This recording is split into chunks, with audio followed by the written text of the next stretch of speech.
what do you mean by insecurity? When I say insecurity, you have, what's the word? You know, I got third grade education. Well, let me ask you a question. When you have a fear of something. Okay, now if so, you're saying a man is secure if he allows other men around his woman. He's secure. He's secure within himself. What makes him secure that he allows men around his woman that he know? That nigga, if she choose to go that way with that man, then she's never been for me. That's up to her, and I move in the way that I need to move. What makes him secure though? Because he knows that he can't control her, and so if she cheats, it is what it is. That makes him secure. Period. So, damn, for real. You know, I love you've been rocking with me when they had 10 people watching this motherfucker. Go ahead, ask your question. What's your question? Well, you know, just in terms of even an old friend, you know, just considering what was being said, I think Illa has a point. I think you guys have a point in terms of he'd been a friend for a long time. In my head, I'm like, the fuck that mean to me? You know, like that's just how my head, like when I be thinking this shit, I'm a husband now, right? Or I don't, what you did generally, I don't, it is what it is, right? But what can he do for her? Can she go to him for the support? Can she go to him for money? None of that shit. I'm gonna let you finish answering. Can she go to him for money? No, she can't. That's my job. Can she go to him for spiritual guidance? No, that's your job. Shit. Exactly. Can she go to him for protection? No. Like, man, they go fighting things of that nature. The strong boys would be taken and separated from their family, stuff like that. Yeah, and they were, they're used to. Yes, that's happened. So when we're criticizing black men, if you think it takes a couple generations to change, right? And we just went through some of the things you acknowledged happened to black men and were targeted specifically just 2 generations ago with your your generation. And then we come at black men like we did it all to ourselves. You don't think there's an apology of some sort in order? Can I just ask this, Mr. Fantastic, what was the reason that she would mention your pension? Because she's not going to just do that out of nowhere. What happened to make her say, oh, I want your pension? Or was she looking to divorce you for something? I'm just saying, something that you may have done. She wanted to divorce you, and so she mentioned it, and then you beat her to it. I've explained this at least. This is the last time I'm going to tell y'all this. We were living in 2 separate things called geobashing, right? She was the one accusing me of doing shit that I wasn't doing. I told her, if you go to this and you keep accusing me when I'm not doing anything. I was in her hometown with her people around all her folks for free.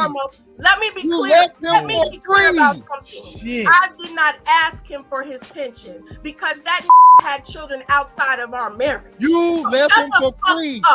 You're not always get on here. So shut the up. You not don't listening. Always get on here. You not try listening. To dismiss women. Stop you trying to not be listening. in abusive relationships, whether it is you are not listening. Or not. Bro, if you had 2 people sitting there, right? They had a one night stand. He put the rubber on, and you got to tell one of them they was wilding, and one of them they was wilding. You would say the woman was wilding. Mm-hmm. She should have made that nigga put a condom on. Yeah, especially because niggas' dicks be dirty. What level of responsibility? Well, not what the stats say. What level of responsibility would it be on? So he didn't put a condom on. She got pregnant. It's a one night stand. Who would you put the onus on for that happening more? If I had to choose the woman because she gives the access. Damn. So she should have made sure he put a condom on his dick. Mm-hmm. Damn. Like that. Wow. Look like Mr. Fantastic is right. Brother. Okay. Damn. So putting a baby. That need to be a mom is huge for women. So depending on who the woman is, a woman with a kid is less desperate to have a baby with any goddamn body. Okay. All right. But you're saying she's 28. The clock starts getting louder and louder. Mm-hmm. That's where the danger comes in. She have a baby by a homeless person. She don't give a shit. she ready to pull up on her bridge with no panties on. That guy from he just came home, right? He just got out of jail. What's his name? Meeks. Jeremy Meeks. I think he was a prisoner. Yes. He got with good hair. Yeah. He got green eyes and all that. They wanted to get pregnant by that dude. Ain't got no job, no nothing. That's a perfect example. Yep. Damn, man. The dude with the green eyes, she wants her baby with. So that's what I'm saying. She find a whatever type of dude that would make a pretty baby. She online saying, I'm on birth control. You ain't gotta wear no condom. Nigga ain't got no job, no nothing, but he got green eyes. She ready to bust it open. Looks like we're telling the truth. The problem, y'all come on these panels and you want to crucify black women. Your intention, no. as we talk about a lot of times, y'all talk about intention and you want us to follow you. We can't follow you if your intentions are not. I don't good. want you to follow me. You would get tired. Here we go again. You couldn't walk that far. You're trying to make it about me. You couldn't follow me because you get tired. On this panel, and you came on here to spew your hate for black women, and you are justifying it. And it bothered you. You're justifying it by coming on here and making it seem as if you are teaching us something. I didn't say I was teaching a thing, ma'am. You can't. Did I tell you I was teaching you? Any person that you don't like. Did I was telling you I was teaching you? Did I say I was teaching anything? Work that way. Ma'am, did I say I was teaching anything? No, but you got on this panel with the intention of telling us why men don't approach. What I would recommend is you you get a job, right? You work it, maybe in an industry that you could thrive in. Learn it, right? Without the risk, build a foundation. That way, when you jump into it, you're ready, Are we having a conversation? Are you here? Can you hear me? I hear you. Are you responding to me, you think, or? Who else am I responding to? Mm-hmm. I'm telling you what I hear. You asked me what I hear as far as that question. I know, but as I'm breaking it down for you, is it? Move on. Here we go. You are partway chivalrous to like you and yours. Is that truly chivalry? Is it just you protecting your investment or your asset, which is your life? And I want to go back to maybe that isn't as chivalrous because you're protecting your investment, which is your wife. But somebody smacks her investment. But the woman on the bus, the old lady on the bus is standing up with a cane, and you gonna sit there and sit your happy hips, your wide hips down that bus, and watch her stand up on that with that cane the whole entire time. That's not chivalrous. Are you saying that me protecting my wife is less than me giving my seat up for some old hag? Are you No. Are you really chivalrous if you are only protecting your investment? It's mine, right? Right, you're protecting what's yours, but are you truly chivalrous if you don't give up the seat on the bus? A woman that does things for me is enough. I don't need extra girlfriend. Maddie, you made the point. You made the point. Yeah, let me make a quick point, right?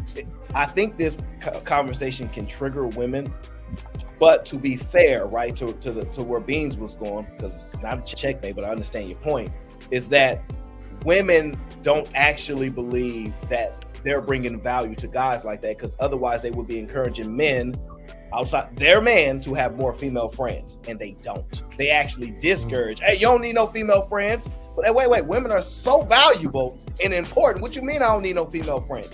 It actually shows you what women think. Even women think about that shit. There's a lot of nuance there that you could examine. That's a great point. Okay, that's clear. I agree. That's from the biological standpoint. Indeed.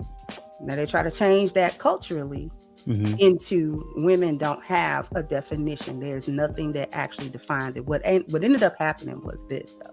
The advent of feminism actually took away what femininity was by saying it was antiquated, it was old school, it was slavery, it was oppressive. But then they turned women into fake men.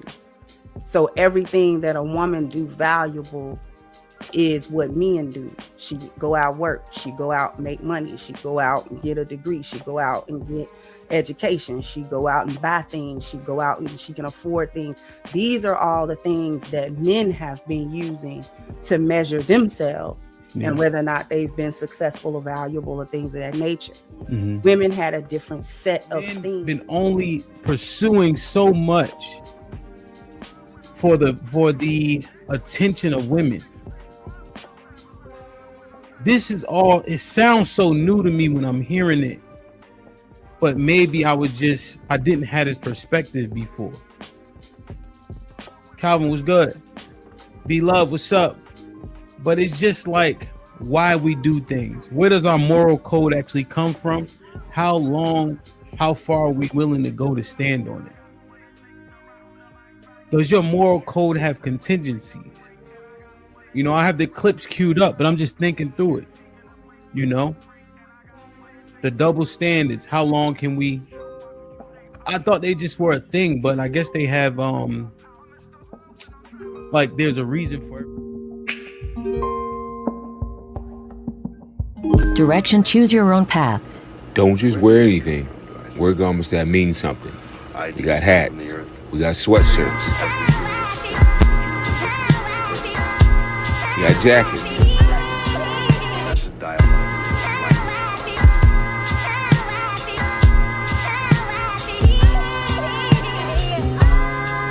We even got hoodies.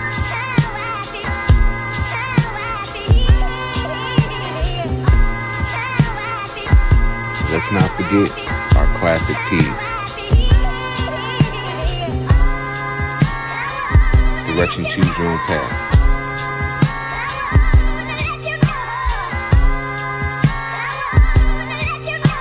The message is always in the cloth, the colors, the designs, the fit. Basically, pay attention, stay alert, and remember, choose your own path.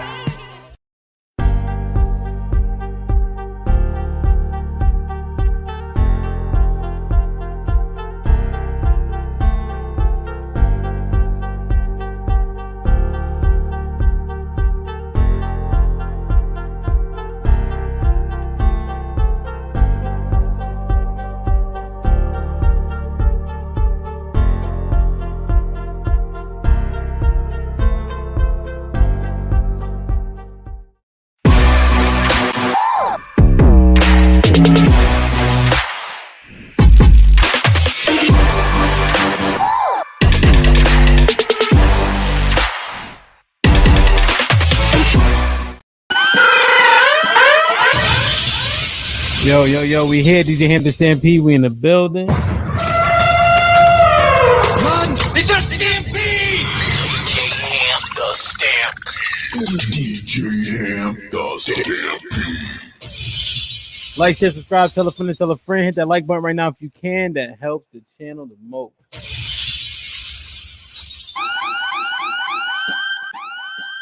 Dana, what's popping? What's up? What's up? Good evening, everyone. Happy Tuesday. What's up to the chat, to the ladies on the panel, to our gracious hosts. Hello, hello, hello. You all right? Everything's everything? I'm cooling. Everything is good. How are you? I'm doing the right thing. I'm doing my best I can, man. Sweet B, what's good? Hey, what's up? Hi, everybody. How you? I'm good today. I'm good on but I'm good today. Yeah. Yeah, why is today so great? I don't know. It's just different. I don't know. It was like a slower pace. We had all the kids, but like it wasn't crazy how it usually be. We got to play Monopoly. We ate dinner as a family. It was nice. Okay. Do y'all usually eat dinner as a family? So usually Adrian be on like sessions and stuff like that. So he don't usually sit down and eat dinner with us at the table. But today it's different. Like we all got to sit down at the table. Even baby AJ, Zoe was up. The baby was up. Okay. So it's just like an hour, just sitting around, laughing, joking. Now let me ask you: is he eating what everybody eating? You said what? Like he eat the same thing y'all eat? Mm-hmm. Is he around right now? Yeah. What you want to ask me? If the food is good? No. Is he around? I just need to know. No, he's upstairs. All right, yo, can you switch his meals? Before he come down, cut the starch. Oh, for sure. Yeah. Listen, that nigga a Twinkie away. No, so I cook. Like I feel like I cook like good, like legit, organic, like healthy meals for the most part. But Adrian, he likes to throughout the day when he's gone, he'll eat whatever. Yeah. First of all, I've been doing better. Wow. Yo, chill. Hey, nah, let's talk about another Adrian.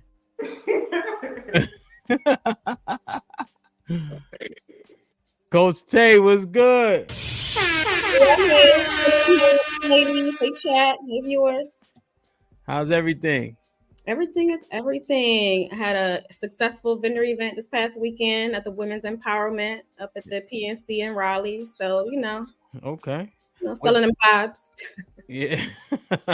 I'll be talking about, What's the number one product right now?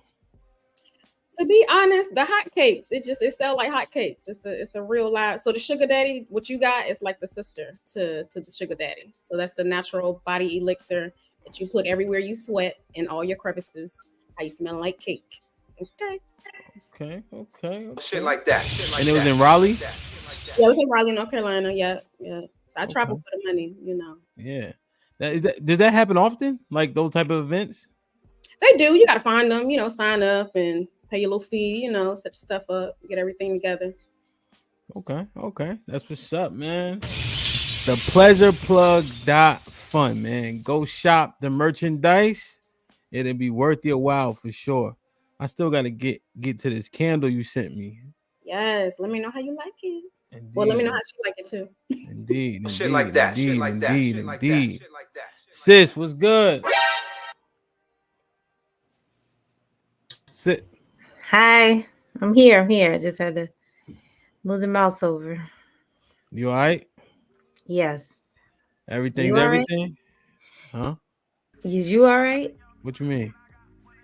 Ask a question. You all right? You had a good show earlier. Right. Yeah, that's better. Okay. Yeah, thanks. All right, you're welcome. Thanks, nigga. Laura, what's popping? Oh my God. Hi. Órale. ¿Cómo estás?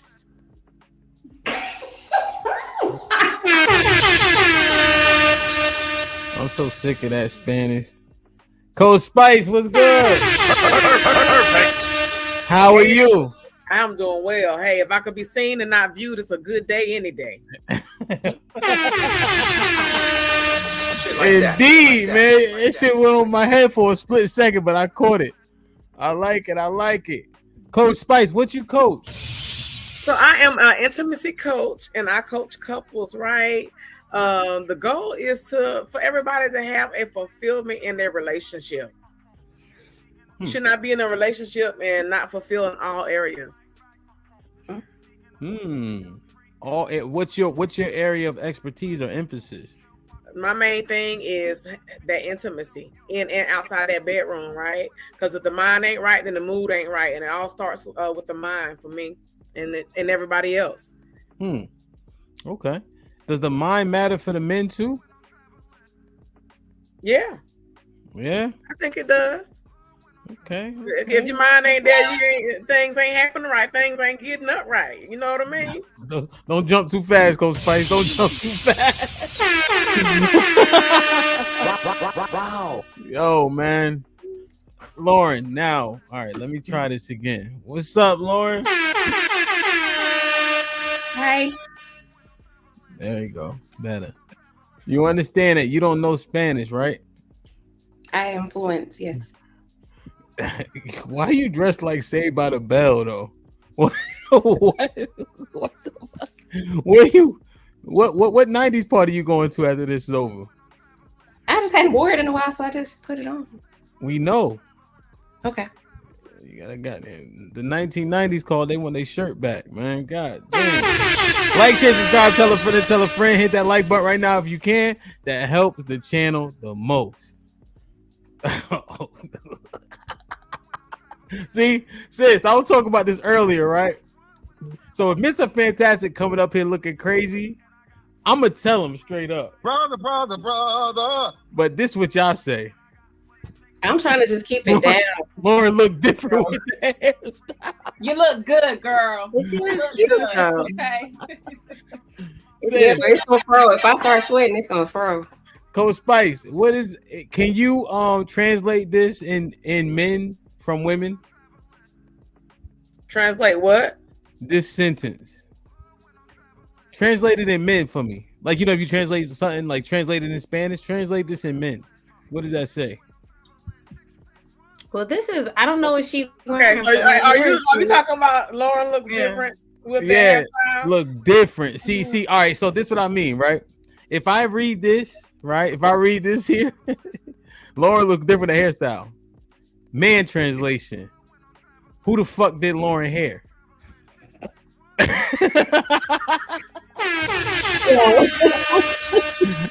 Oh, him. She's actually deflected from her outfit. Her hair is actually cute. Oh, she's trying to save us, sis, from me talking about her outfit? She's deflecting from her outfit. Her hair is actually cute. Okay. Yeah, it could be. She switched it up. Maybe her hair wasn't looking cute, and they were like, "Okay, her hair look different now. She must have put a comb through it or something." Okay. I'll accept her out. it. Y'all better tell me. That's all I'm asking. I'll all right. So she said I was wrong. Cause now she pandering to Lauren. See, I was right.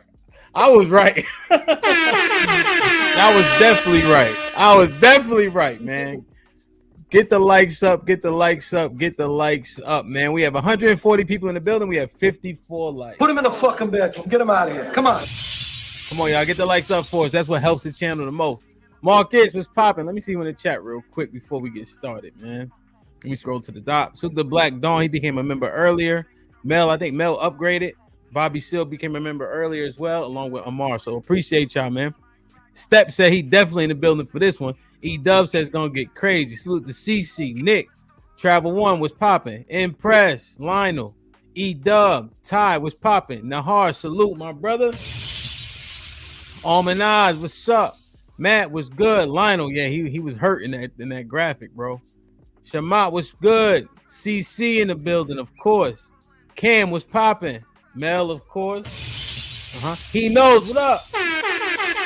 Little Nug. Yeah, that shit sound funny as hell. That's better than saying Pookie and Ray, whatever we be saying. King, what up though? Rock solid in the building. Appreciate you, my G. What's popping? We in here.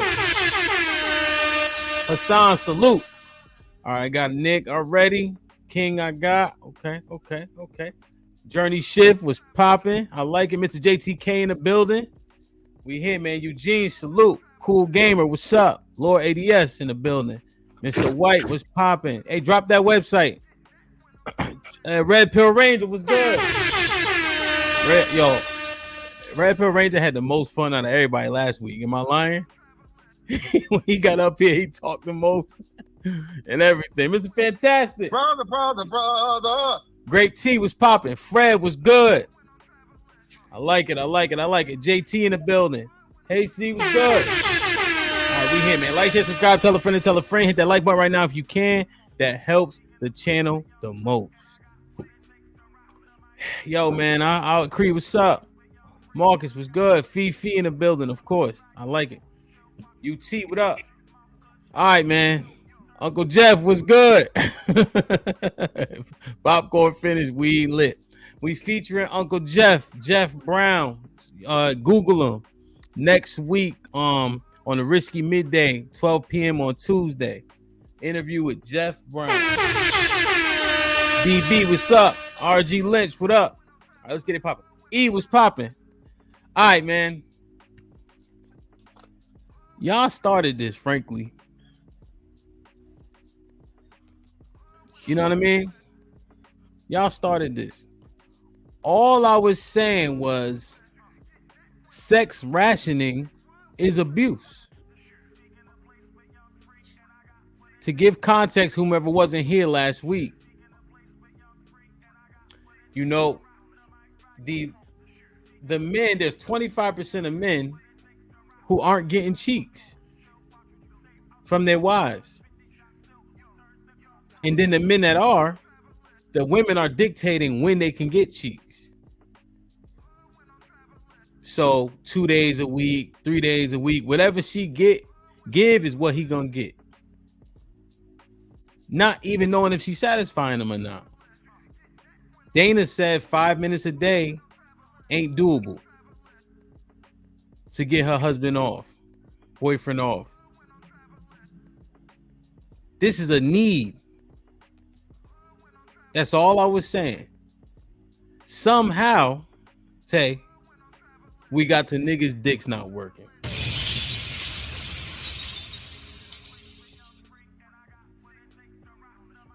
So that's how we got here. Okay, all right. You better rewrite history.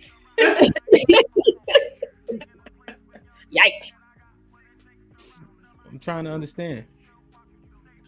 So then, is that your account, or was it something a little different? Because I'm listen, I won't hear it, so I'm trying to get the scope before I dive in. The beginning was right, and the end was right, but that middle is just a little shaky. Not about right. Listen, I gotta ask the sisterhood, right? I don't know. I think he left out some key points.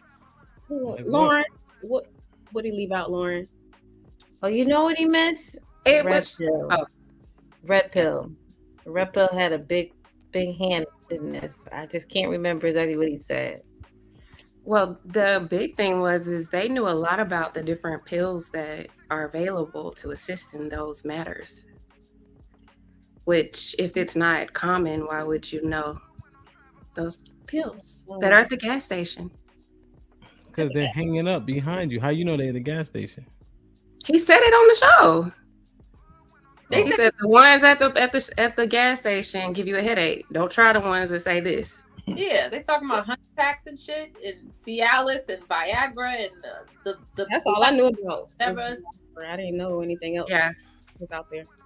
So you're saying the fact that they knew so much, you're speculating what?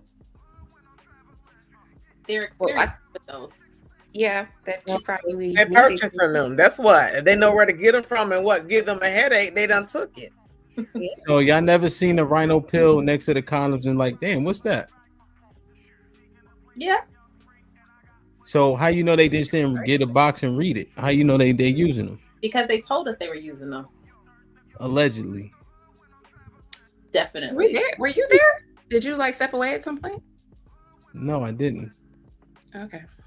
That's not how I recall it. All right. So what happened exactly? Allegedly. They had tried them all. Who's the they? Same name. The sexual rational, what's his name? EBD. He said he tried majority of them. And Red Pill Rangers sure knew a lot about them. I can't remember who else was on the show at that time. And the only reason we even got to that is because we were talking about how not giving your man some sexual attention every day is an issue. And then I said that it's impractical, not only for us, but it's impractical for y'all, because you can't get it up half the time. So you couldn't get it every day, or you couldn't take it every day, even if we were offering it. And then it segued into assistive means. Hold There on. you go. Hold on, y'all.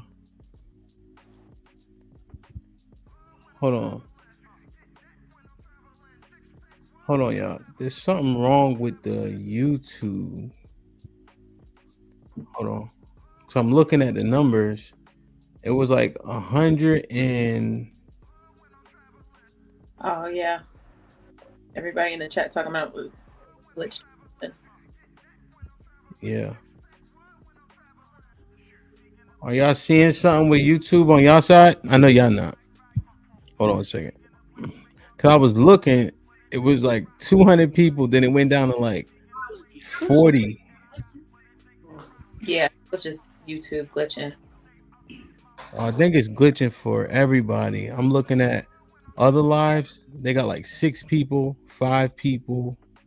I can't even pull up the show. I could pull it up. You see it? It's about Oh Eric. yeah, it's definitely YouTube, because even Single by Choices was just up to 300 people, and now they at 3 people. Hold on a second. Yeah, they got. You know what? It might be. Hold on. Let me see something real quick. Hey, y'all, do me a favor. In the chat, put a 1 in the chat. If you can still see the show, put a 1 in the chat. I want to see something real quick.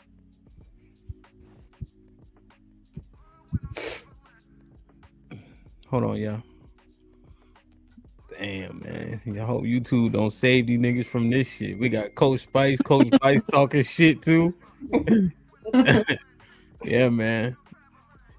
All right, so it looked like it's a lot of people in the chat, but it's not showing me the numbers because look at all the ones. Everybody, it says 9 watching. yeah. Everybody just put 1 in the chat. All right, I just want to see. Yeah, E, you already know. E, I gotta hit you next time I come to DC too. Pause. All right, DB says a glitch. Okay, it should build back up. Cause I don't want anybody to miss this sauce. I definitely gotta edit this. I mean, clip this one up. If since it did that, I just don't want to start too soon. Coach Spice, what time you go to bed? Well, looking for y'all. I'm off tomorrow. So okay. God damn. All right, everybody. All right, so we getting back. See, look. You know what? Yeah, YouTube server getting wrecked. So it looks like, so y'all can hear us clear. Put a 2 in the chat if y'all can hear us well. You know what I mean? In terms of just the production value. Because I see the 1. So it's more 1s in the chat than 20 right now. Right? So that, yeah, it's everybody. Okay, so they can hear us. What y'all think? But it's showing like 13. That 13, I was getting sick. I said, what the fuck is going on? But then I look, everybody else channels at like 3 people. Yeah, but I think they're still here. It's just a glitch on the number count. You know?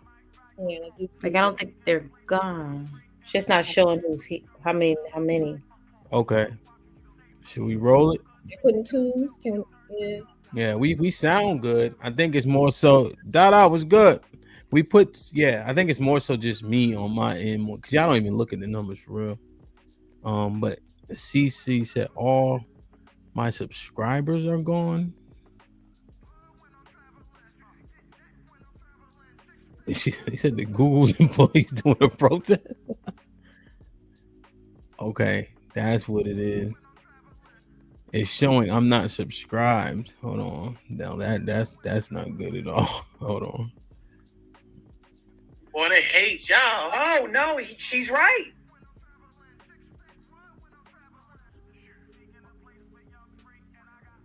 Hold on. Let me see something. Yeah, everybody's down right now. And they still going on single by choices like ain't nothing happened. Everybody is. Yeah, 6. Yeah, okay. So this is you definitely still subscribed, everybody. Because my subscriber count did not like drop on my end, so it looked like it's a glitch on somebody's side. Let me just Google something real quick, and then we'll get it started back up.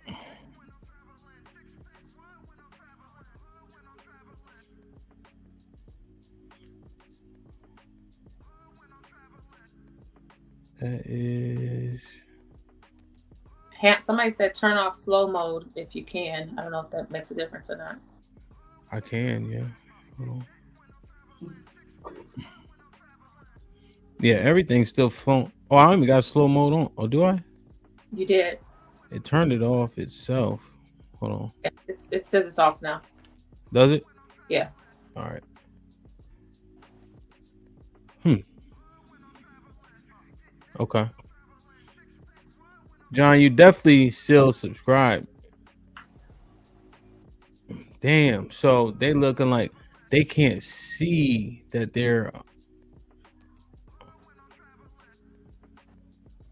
They can't see that they're a subscriber. But when I look at my channel analytics, I still have the same amount of subscribers. It'll probably be restored. You just gotta wait it out a minute. Damn, so y'all kind of stuck in here. They can't see shit. Okay, so it definitely must be a good.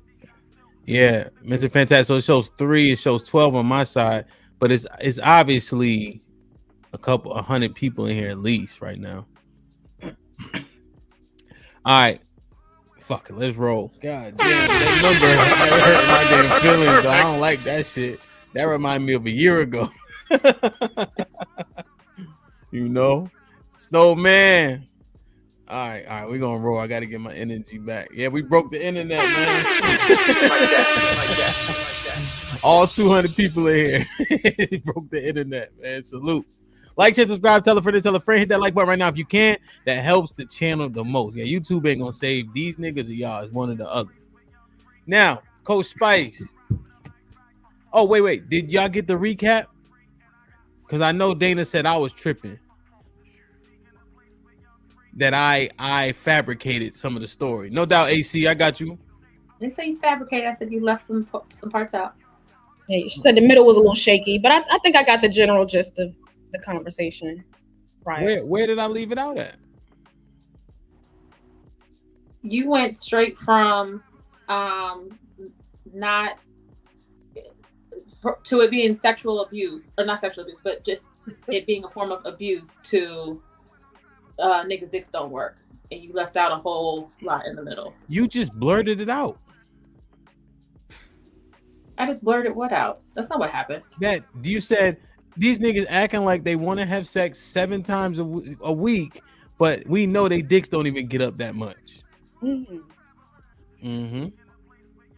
Is that how you said it, Dana? See, that ain't what we said. And you know she said it with much more vigor than I did. Me? So I now, know how Dana do. Yeah. That So sounds now like what? crashing out of me. So okay, thanks, Lauren, for just implicating Dana in what she said. Appreciate you. Hey, everybody in the chat, everybody on the panel, don't do no crime with Lauren. She will tell on you. But it flowed with the conversation. If you're saying we're rationing sex, and then we're like, well, why would we have to? Because y'all can't get it up anyway. So you're okay. So you are agreeing that is indeed what Dana said. That is not like verbatim what she said. That's what I took what she said. Okay. Now, Dana, before we were so rudely interrupted by Lauren snitching on you, It took me so long to get off. was my story bullshit or not? No, it's not bullshit, but I think we have all said it was bullshit, but I think we have all of the facts now. We understand how we arrived here. So, and I wasn't wrong, even if my story wasn't the same as yours. Okay, what were you not wrong about? About the actual statement itself, that they can't get it up half the time. So that it's not even a conversation that should happen about whether or not we're able to provide or perform sexually for you all on a daily basis. So is this pure speculation or this is experience? It's experience. Yeah. Experience personally and experience from other women. Stories, telling their stories. Relax. How old are these men? Usually mid to late 30s. So Early mid is 40s. 34, 35? 30. Yeah, I'd say like 34. Call it 35 to 45. So y'all, we getting your chats. Well, generally speaking, just chat them. If it gives you the error, try it again. 34, you said? My bad. The youngest. Yeah. Okay, sure. 34. Damn. Lauren, I need to ask you a question. You concur with her sentiments? Sure. Now, have you had this experience? Yes. Stop talking like Christopher Walken, my nigga. Because I'm trying to think of. I mean, it wasn't frequent. It was just once. But it happened? But he had like a real reason why it didn't work. Tell us about it. Without implicating the company he worked for, he got shocked, and that didn't work anymore. Okay, so it was a sometime you worked? No, it didn't work At all? Well, I mean, it was still stuff in there. It just didn't. No, I don't know what that means. I don't speak sign language. It I mean, what does that mean? didn't You're come gonna out. talk today. You're gonna talk today. God damn it. That's one thing you're gonna do. What didn't does come that out. mean? It didn't come out. It's just it didn't. I mean, he has a kid Your now. dog? Which I thought What do was, you mean come out? Oh, Come on, man. I don't know how that happened because, as far as I know, it didn't work. So I was shocked when he had a kid. Are you saying that he had a problem? His penis didn't get erect, or he couldn't orgasm? He couldn't get erect to orgasm. So what does this mean? That's what I'm saying. What are you talking about? Gotta get it out. Get It's what shoots out? back. What do you mean, bro? It shoots. Doesn't it shoot? He couldn't No, ejaculate. it don't shoot. He couldn't ejaculate? No. That's what he told me. I never actually witnessed anything because I stopped talking to him once he told me. So wait. So y'all can have intercourse, but he would never ejaculate? I don't even know how that would work because it didn't work. Like it didn't. Lauren, come on, bro. Why are you talking in riddles, nigga? Yo, It's a real person. listen to me. That nigga's out there. He know who he is. If he watching, his feelings is fucked up already. So go ahead and just talk. Could he get erect? No. Okay, so you never laid with him. No. Because no, he told actually, you we became friends after that because we had the conversation and I didn't understand what he was saying. he So- told you that, yo, listen, my penis don't get hard because I allegedly got shot. That's what he said. And I said, bruh. And it kind of just left after that because I started talking to him like he was a man, like I was a man. So it was just, we became friends. So now he got a kid. Yeah, he got it. Sound But I don't like- know what happened. It sounded like he hit you with a honey bun.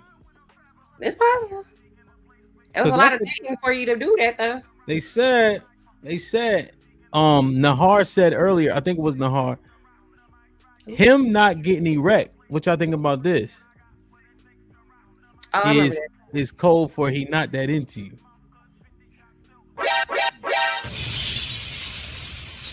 Why would you make up a whole story though? He won't let you down easy. I was so curious. It was a long conversation. Maybe he ain't wanting them cheeks for real. That would have been fine. Bullshit.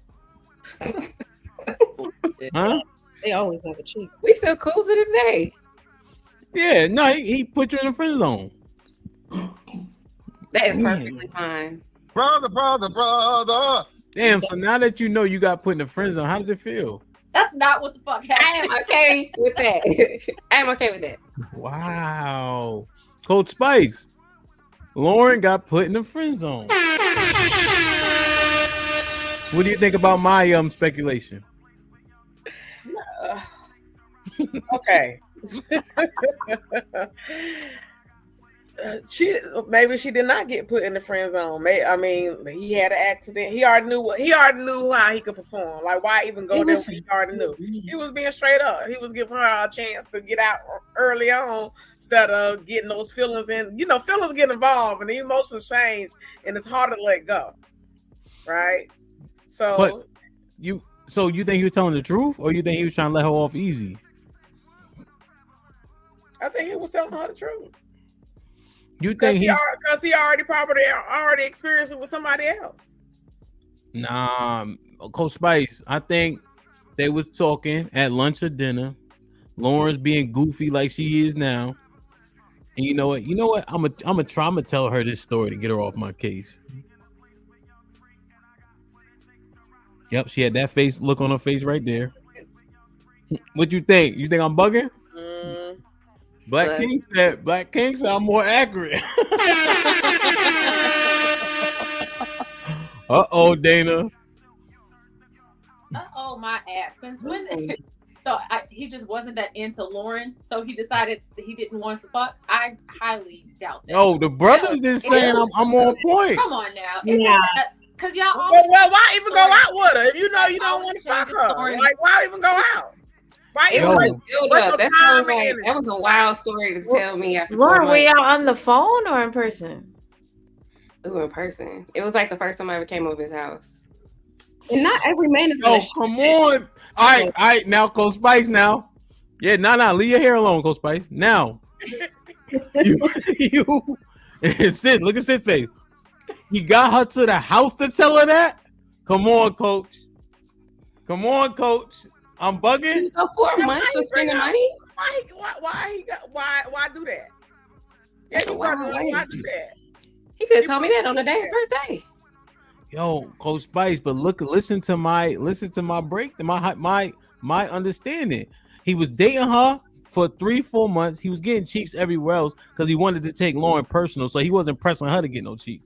So then finally, she comes to the crib.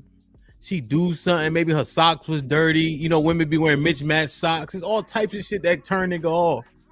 How was his crib? His crib was nice. Coach Spice, I'm bugging. Why you trying to get me in? It's your first time. It's your first time, Coach Spice. Coach Spice, I need an answer. The fellas said I'm on point. The fellas is wrong. Like, why even waste her time and energy? You already know that. If you already been talking to her for 3 months, why invite her over if you already know that you don't want to? Coach Spice, I hear you, right? But that's the game. So this, you know what? Oh, Coach Spice, you smart. She was using the nigga for 3-4 months, not giving him no play. So he got her over there just to hit her with a honey bun. Yo, Coach Spice is a fucking genius, yo. Not how you're gonna set the tone for the night, letting niggas off the hook all fucking night. I'm not doing this, Camp. His brain is running him up today. No. Yo, look. Man. That sock was dirty, man. Isaiah saw it. Bullshit. Hey, Now ain't all no of a man sudden, no Lauren, dog. Y'all don't care how her hair look. What y'all talk about? Yo, let me see. Now Hold all on, of a y'all. sudden niggas don't like pussy, and y'all in particular. Give me a fucking break. And Lauren is gorgeous, so please, no. Period. Yo, let me hold on. Let me just clear it. John, so I got the super chat. Sean Brewer with 2 said Mac, that mean How we get there? God damn. Nahar with the 10 says no dude that wants the yams is gonna say some shit like that, Lauren. Sorry, beloved. You got curved. Because it don't make sense that she was over the crib. Yeah, the UT with the $2 says she probably was trying to joke him on exactly. All right. Y'all some haters. Yo, come on, man. Tay. I don't talk like that when I'm dating. You know where that bad, man. All right, Coach Spice was tiptoeing, man. Dana started windmilling. Sweet B, what you think about Lauren's situation? So this is another thought process. What if he didn't want to let her down? He really did want to do something with her, but he knew his situation. So he was trying to test the waters to see how she was going to respond. If she didn't respond how he wanted her to respond, she put him in the friend zone. Why would you make that bad story up? Wow. What if? Like, what if it's like that? That story sucks. Think about this. Think about this, Sweet B. He invited her over after spending money on her for 3 months. Right. She got over there, dirty socks and all. Yeah. Limp dick excuse. Maybe your socks wasn't dirty. I'm sorry, Laura. Yo, think about it, sis. This nigga lied and said he got blown up at work, so now his dick don't get hard. But he got all his fingers and toes. Get the fuck out of here, man. Put him in the fucking bedroom. Get him out of here. Come on. And he showed me Or maybe he got an uncircumcised dick and he ain't want her to see that shit, and he came up with that motherfucking bullshit ass story because his fucking damn shit ain't circumcised. But he how old was he, Lauren? He was my age. All right then. So Lauren damn near 40 years old, Coach. Wow. He been walking around with a If you in the chat, if you ain't got a damn circumcised dick and you under damn 40 or over fucking 40, put it in there. Did you go to the damn doctor? Shit, if you want to. Was he Haitian, Lauren? Was he Haitian? Was he Haitian? Born and raised in Georgia. Yo, Lauren did something, yo. No, he was trying her, and then when it didn't work, then he came up with the excuse. Or then that's when he felt like he had to explain himself. Dana. To justify his limp dick. Dana, she's sitting right there. So what? Did you curve him? After No, before he said any of that. Was you acting funny, or you was ready to give him some potentially? Oh no, I was intrigued. Come on, Dana, stop playing with me, Dana. It's me. Said she was intrigued, and they were going exactly. That was the whole point of the night. Was like it was supposed to be. It was about that time. Her back. He couldn't get it up. He wanted to. She wanted to. He couldn't perform. Okay. He's sitting right there. Lauren, did he do anything wrong to turn you off before he told you that story? No. Come on, Dana. Come on. You gonna keep windmilling? No, it was I when feel it like was starting to get she's intense, my and he picture. just was like, "I think we should talk about something." And then I was Jacqueline. confused. Jacqueline is smart. Why he tell you something ain't right, bro? She blew it. She blew it. He blew it. He was hopeful. Those Spice Blew talking it about. literally. Those Spice. They said not the turtle. I mean, I will say Yo, that was the Gator aliens and helmet.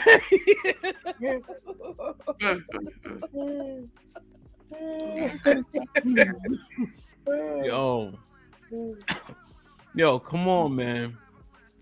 Come on, man. Something ain't right, y'all. Lauren got hit with a honey bun. He lied. Yo, sis, you know how many nuts I faked in my life? Yeah, something's off there. I don't know what happened, Lauren. I don't know. Especially because you guys were getting into it, stuff like I mean, that. I did ask to see. Because I never seen something not work before, so it's like I was curious. I had a lot of questions. Did he pull it out?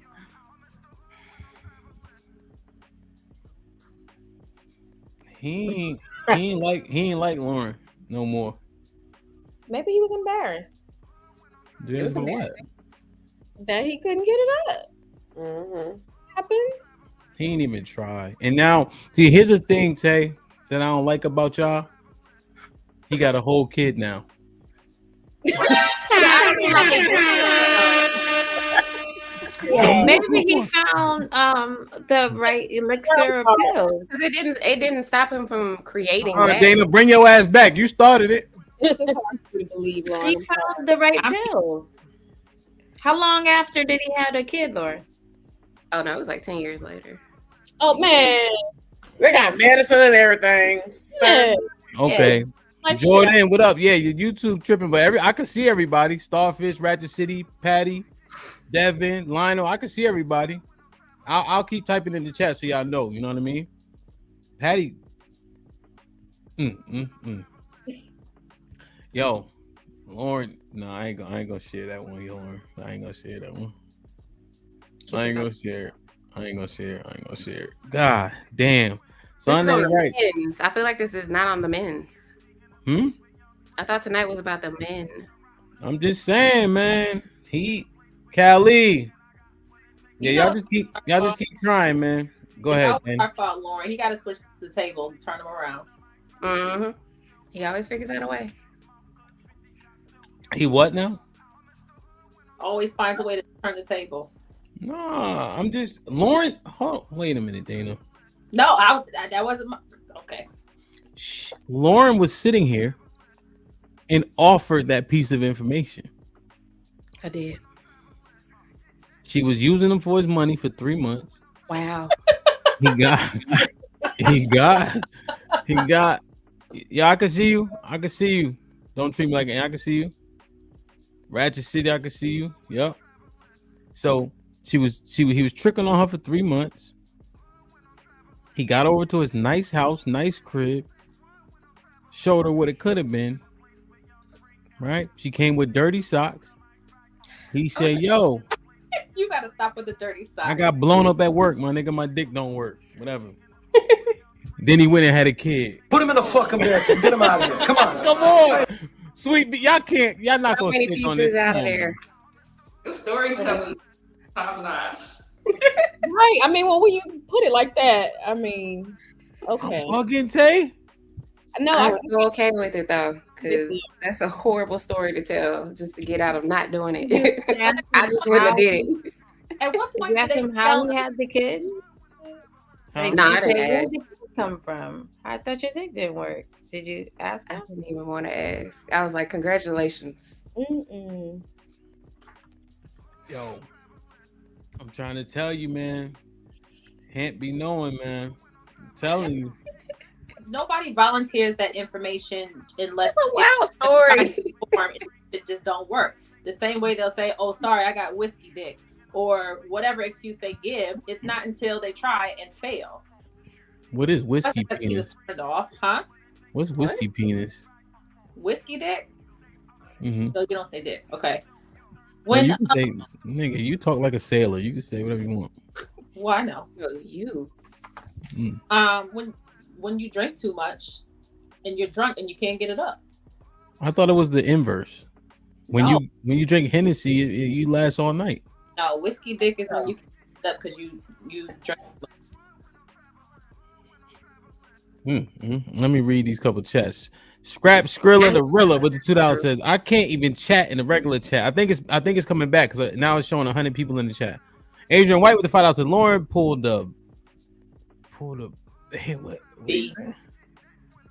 Lauren pulled the B, but what he mean though? I think he's talking about some old school slang we used to use, but I can't remember. No, I think or is he talking about B? Oh. Lauren pulled a Brian. Oh, yeah, for sure. What's Brian? He fucked up some cheeks. Yep, talking too much, making the wrong joke. Yeah, Oh y'all my about the God. same. Y'all about the same too. Y'all mannerism, how y'all talk, y'all about the same. Matter of fact. Not even. All right. Devin with the $2 says, my YouTube trip. I think it's coming back now. Omac with the $10 says, there are only a few options. One, she did something to turn him off. 2, smell. 3, he already had some earlier today. He empty. 4, he was saving that nut for the other chick coming over later that night. God damn. Mike Brown with the $2 says, Lauren hit him with that. I don't do oral. Wow. I didn't even know y'all still exist. EBD with the $2 says, never heard of whiskey dick. Something new? It's the drunk dick. Nobody wants a drunk dick. Hey, Callie, I hit you on Instagram too, but I know tonight you be busy in the evening. What did you say, Coach? I said, yeah, whiskey dick, the drunk dick. That's what I call it, the drunk dick. Nobody don't want no drunk dick. See, you're tipsy and you're up and down and up and down and up and down. It's like, what the fuck? Take your ass back to sleep. Shit. Wow. Like, share, subscribe, tell a friend, hit that like button right now if you can. That helps the channel the most. Yeah. But every time I've been drunk, it's usually you can't. The sensation isn't the same, so you can go way longer. It works both ways. Like, we've all had some good drunk sex before, but alcohol can definitely cause ED in the moment for some people. I can't believe Lauren got curved though. That shit is crazy. I can't believe you just made up this whole story about Lauren getting curved though. That shit is crazy. The unbiased chat agrees with me. The unbiased chat. Where's the lightning? It's coming up down on the. That's why YouTube ain't working, because you sit here lying. Telling these lies on Lauren. Hey man, Lauren. Damn, yo. So, all right, Coach Tay. Is there differences? ED, impotency, drunk penis, like what's really happening? I know you in that field. I'm not saying like doctors may have different information and shit like that, but generally speaking, you invest a lot of time in that, as does Coach Spice, in terms of people's intimacy between amongst one another. What's going on? What are we hearing out there? So basically what's happening is there's not enough blood getting to the main vein. Just like the rest of your blood vessels, alcohol restricts the flow. So in general terms, that's essentially what's happening. And there is a difference physically with what causes it, but essentially that's what it is. It's just it's not enough blood flow in your veins. But doesn't alcohol thin the blood? It does, but again, you got to think about the flow of it. It's not conducive to your, let's just say, a long night of pleasure. I know it works for some people every now and again, but over time, that's not healthy for you. And so you gotta, because over time you lose as we age. Your body loses the ability. Again, I'm not a doctor, but y'all can find this. Your body loses its natural ability to develop something called nitric oxide, which is what helps your blood flow all over your body smoothly, essentially.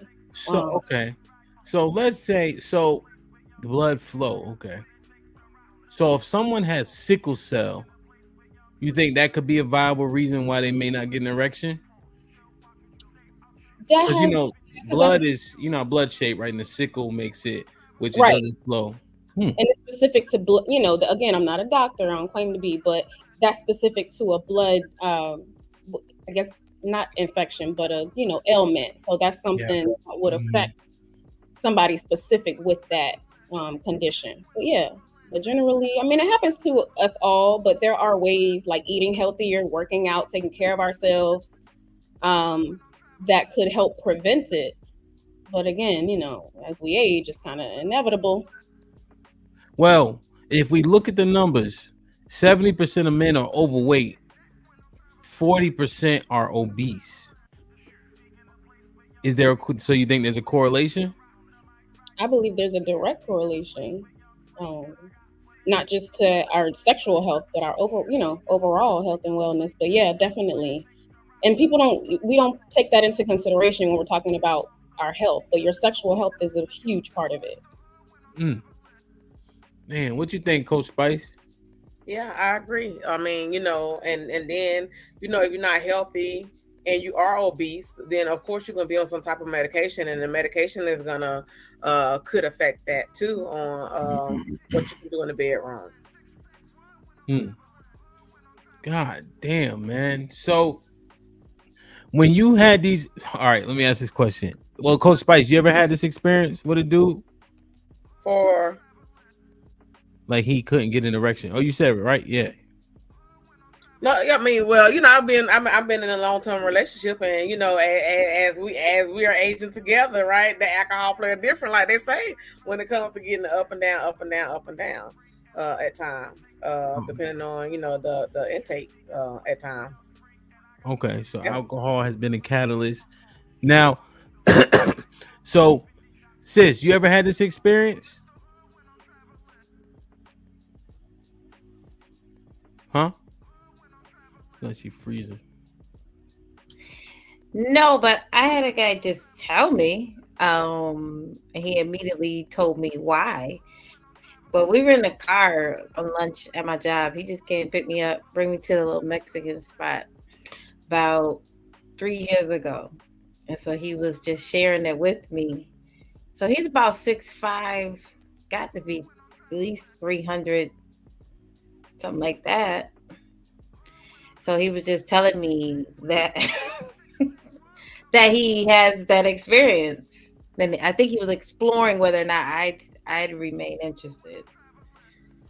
So he warned you, like, yo, just so you know, it's sometimey. Yeah. The conversation just flowed right into that. Well, why would a nigga do that shit? If it's sometimey, then it's a chance that it won't be sometimey when he get the opportunity. I guess no. He was explaining that he needed to order some type of medicine to make it work. He called it his Thanos elixir. So I guess he thought that was the joke. He was being cute. And he laughed? Did he laugh? He was laughing and stuff. Like, he was trying to make it light. You laughed, or you don't be laughing? Like, I was like, what? I was so confused. And I was like, what? Why? What? Because he's Gen Xer. So at that time, he was about 40, maybe 44. And so he was just sharing it, just trying to explore with my head, see what I thought about it. Damn. So what do you do, Dana? You ever had it happen during intercourse? When you say during, like we're in the action and trying to get to the intercourse, or we're already in it and he can't stay hard enough to finish? Yeah, like I got damn, man, I don't even want to talk. The answer is yes to both. So I don't know which way you're going with this, but yes. And what is the catalyst usually? It's usually like I was saying last week, the men who don't take care of themselves. So they're overweight, they drink, they smoke, they got heart issues or whatever. Like they just generally don't drink water. Niggas at the fucking hookah lounge all the time or smoking cigars all the fucking time. They just are not generally, they don't work out. They on the YouTube all day watching videos and shit. And Wow. brother. They just don't take care of themselves. And then also, you know, we all know that as we age, our bodies change and they react to things differently. So even though you could drink and get it up when you were 25, you're not going to have the same type of results when you're 35, 40. So it really just comes down to you taking care of yourself. Now, let me ask y'all a question. Why are y'all bedding these niggas? Because you don't know till you get to the bed. Oh, so that's what happened. Do you think I'm wilding? If once y'all got butt ass, y'all birthday suits deflated each other? No. What? Hold on now. Let me think through this. Yeah, go ahead and make some shit up and make it work in your favor. Let me think through this. Live. Let's go. I was dealing with a guy one time and it was a recurring issue. And I thought maybe the first time, you know, maybe it's just whiskey dick. The second time, maybe he's just, I don't know, at nighttime. Let's try it in the morning. Maybe he'll perform it in the morning. No, it didn't work. So I told him, like, this is going to be a problem for me. And then he went to the doctor the next day. And what happened? He needed CPAP? No, the doctor told him exactly what I've been saying. He needed to lose some weight. He needed to stop fucking smoking, drink some water, take some vitamins, and take care of himself generally. Nah, man, I'm just thinking, man. I remember one time in college, I was about to get with this girl, right? And so we get to the room and she get undressed. I'm not exaggerating. It was like Gina when she was locked in the attic with Will. You remember? The basement thing. You remember? I know the whole song. Yo, she had butt pads, breast pads. Oh no. A girdle on. In college? Yeah, this is like you go back. It's probably like year 6 or something. I went back. You go back and forth. So this was 6 years after college. You still in your 20s, right? Yeah. Yo, what did I say? It was something to the effect of, you serious or like you dead ass? Like I was like, that's totally different though. You talking about all this additional shit, inserts and padding and girdles and weird shit like that, not somebody's actual body. So that was the turnoff for you, though. That's what you're saying, him. Like she was like a totally different person, or just you didn't like what you saw without the stuff.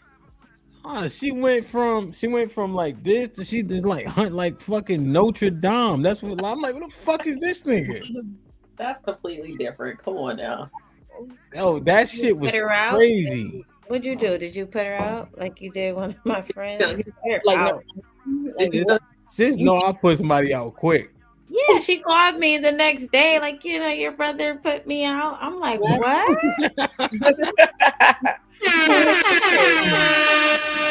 Bro, fuck out of here, man. Why you putting people out? God, man, I ain't signed up for that.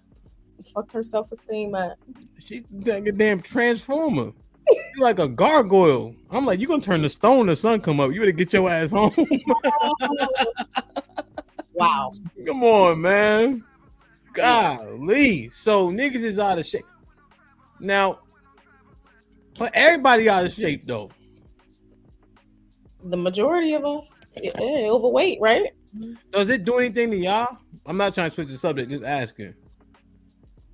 Like, does it affect our? I mean, them legs can't. That's why we got to play with me position, because our legs can't stay up in the air with y'all obese ass like. brother. You know what I'm saying? On top of us, and we can't breathe and shit. It's a struggle for all of us. We picking up weight along the way too. We can't keep our legs up like we used to. So I ain't gonna I was already. Oh, Yes, absolutely. We are here. Damn, yo. So, all right. So y'all experiencing this, right? And it happened to the guy. Are you guys nice to him? I mean, you kind of gotta be like, I mean, how else are you gonna be but like, you know, empathetic in the moment? You can't just be like, oh no, fuck this shit, I'm out. Like we're not gonna do like you did him. We just, you know, it's okay. Like, you know, you try to. No, I can't breathe. I'm gonna tap your ass. Shit, like I ain't trying to die. But I'm saying though, when he get the soggy noodle, like, what do y'all say? So what you about to do? That's why foreplay is so important, right? If guys focus on foreplay, because we're not no microwave, right? Women is not a microwave. You need to preheat our oven for us to get turned on, and it takes at least 10 minutes for women to get turned on. And what guys don't understand, if you get that 10-minute process going on, it's called vaginal tinning. Therefore, our uterus is expanding, and you know, once you get erect and stay erect, it won't be coming out. Now, ladies on here, I got a question for you. Have you ever been with a partner where they hard as hell and their penis come out, and then they got to put it back in? That means you ain't aroused enough. I done learned that. That means we ain't aroused enough. So, fellas, you got to get those ladies aroused. And if you can't get the snake out and the worm come out, then, you know, we be good.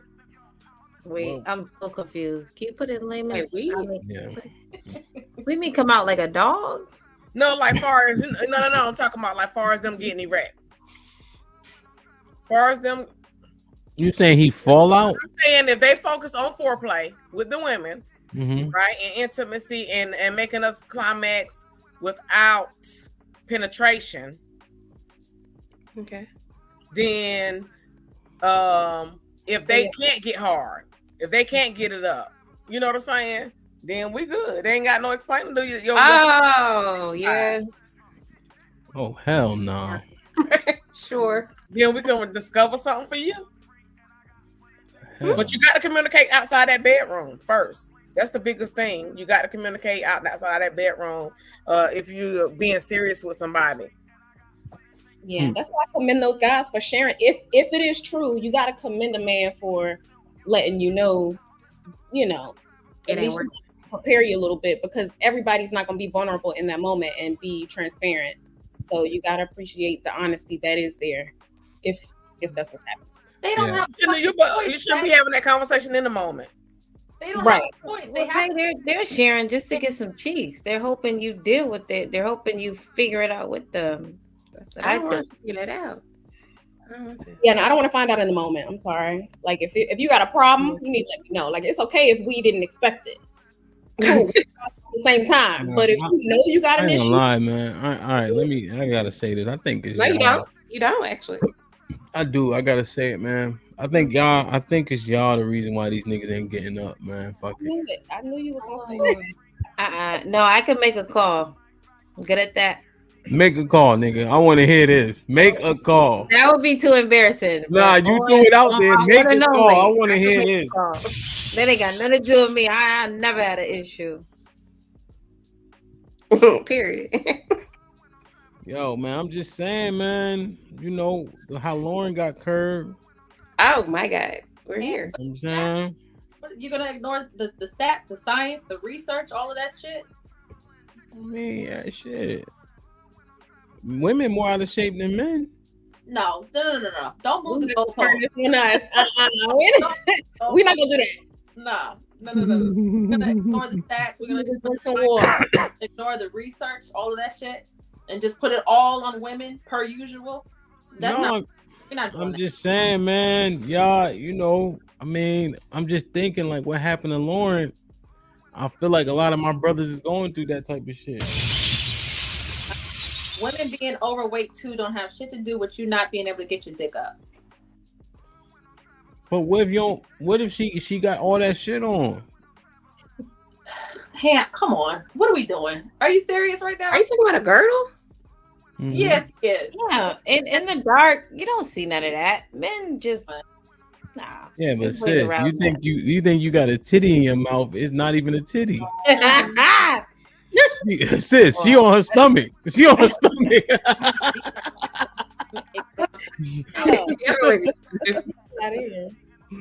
No, sis, she be on her stomach. Come on, man. Yo, stop. I'm not letting y'all get away with this, man. I'm dropping the link, man. I've been trying. So, So, Dana, what'd you say to the nigga in the moment? Oh, that's okay. And then I left. You left? Yeah. What? Thank for what? Did you pat him on the back? No, I didn't. Come on now. That's rude. I mean, but how'd you leave? I mean, after he gave up trying, he just knew it wasn't going to happen. We both got dressed and I peaced out. Did you dap him? No, I didn't dap him. You like, yo. He said peace out. No, Good job. Like what? Did he say, can I call you? Like anything like that? they usually just apologize. Like, damn, I'm sorry. Damn, how many times you had this happen? Yeah, I'm talking about the same guy for real though. Oh, okay. Yeah. How many times he did that to you? 3 or 4. Damn, you curved him after that? Yeah. Was that the main reason? No, I didn't really like him that much anyway, but no. Why you give him 4 shots? I like sex. He was available and was ready to have sex. Well, so he said, right? I mean, came through fucking Also, yeah. hump Oh, he faking. was cool. He was cool enough to fuck. When you see him, what do you say? I don't see him. What would you say? I mean, we would still be cool. I wouldn't because I brought it to his attention. So it wasn't like it was some kind of taboo big secret or some shit like that. So we're still cool. Is erectile dysfunction the proper scientific thing? Is it avoidable with health and everything of that nature? Yeah. Or will that just happen? Like, is it a genetic? Is there anything that you can do, or will it just happen to a segment of men? There's an assumption that it comes more with age. It is more prevalent with age, but also as you age, you don't take as great of care of yourself.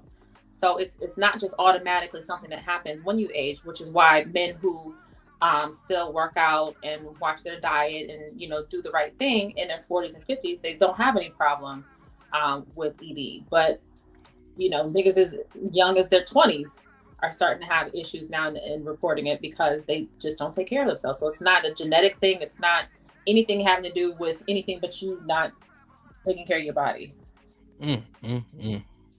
Coach Tay, Coach Spice, what y'all think? In addition to that, I honestly think it comes from like masturbating too much. Well, from my experience and talking to my clients, I've had to tell the males in the relationship to cut back as a suggestion based off our conversations, not to put their, business out like that. But yeah, sometimes it's too much activity. So like when you do get in the moment, the stimulant just isn't the same. So yeah, I'll leave it at that. What you think, Spice?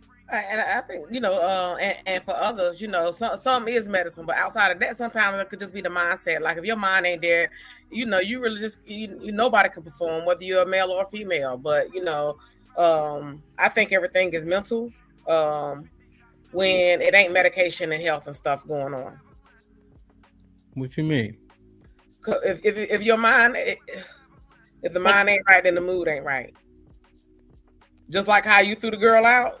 Your mind wasn't right on that. You threw her out. If it was, I could have got right though. But your mindset wasn't there. You was looking at the vision. Your mindset wasn't there. So it at that point, you weren't trying to hit. You lost the interest. Yeah. Yeah, I was disappointed. Like that was like it was a totally different person standing there. Going to the mindset. You thought you going to your mindset. Your mind thought, right? Damn, I'm about to hit this. But when she started taking out shit, you was like, damn. I ain't about to hear this. And to him, it's not just your mindset in the moment. Like it's your whole emotional health too. Like if you're stressed out, or if you got other shit going on that's distracting you from what you're trying to do, or you're not the person that you're trying to get it in with. You're not in a good place with them if you're in a relationship or whatever. Like there are a lot of mental factors that play into it in a very big way, aside from just being in the moment and you're just turned off by something all of a sudden. More for men or women? Both. What do you think more for? I don't think it's more for either party. I think this is one thing where it's actually about equal. Let me show y'all something real quick. Get the likes up, get the likes up, get the likes up. I'm gonna get Callie in just a second, but I think that this doctor has a point.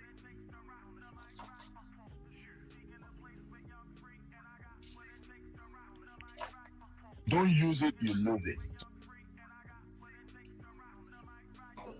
Biology. If you don't use it, you lose it. Okay. The only form of exercise your prostate gland gets is during erection, and that erection comes with sexual activity. Okay. So the study is abundantly clear that a man in healthy shape should be able to have sexual interaction 21 times a month. 21 times a month to avoid prostate issues, prostate cancer, or cardiovascular issues. If you don't exercise the gland, it swells on you. It becomes enlarged. When it becomes enlarged, that is a precursor to cancer. So yes, you have a beautiful wife. Do whatever it takes to please that woman so she can give it to you 21 times a month. Yeah, but that's if she pleases you, because you have to be in the right state of mind, isn't it? Yeah, but don't quote me to your wife, Dr. Ken. So if she doesn't please you, I advocate to my patients that you can have a side chick. Your side chick will be on contract. There's a concept in physiology. If you don't use it, you lose it. What y'all think?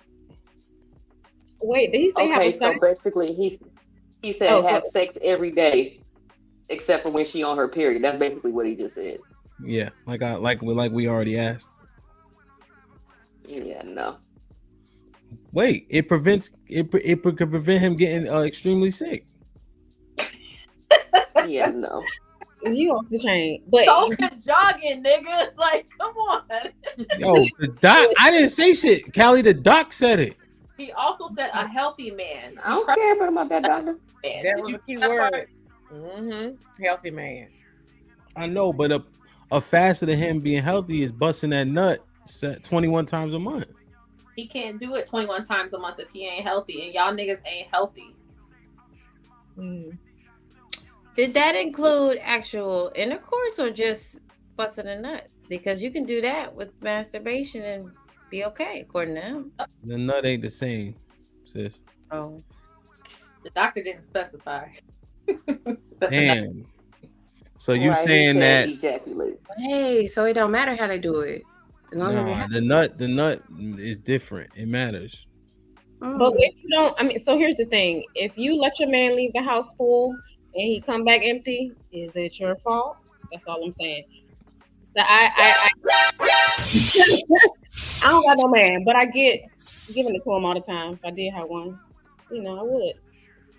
I only say that because I've been single for a long ass time. I don't know what it is, but yeah. You throw kids and work and all that up in there, girl. You're gonna be looking at them like they crazy. Yeah, exactly. I only say that now because it sounds good, but damn, man, it's a shame how that man, you could prevent him from prostate cancer, but he get put on the back burner because of them fucking kids and that stinking ass job. But that's why Spice here, honey. So you can't be ignoring the man or the woman. I don't know, man. The doctor said it, but Callie said, "Fuck that doctor." Yeah, I mean, is the nut the same through intercourse versus getting a blowjob? Because I'm saying a blowjob ain't nothing but one notch it down from a hand job. So does it matter if the woman's doing it? That makes the nut different because the woman is doing it? No, you never had a blowjob before then. I'm asking questions. There was a question there. You said one notch down. No, it's not. And that's it's a way up past a hand job. So okay. So the type of ejaculation prevents ED. Yeah. No. The better the nut, the less the better the nut, the less the glands get swollen.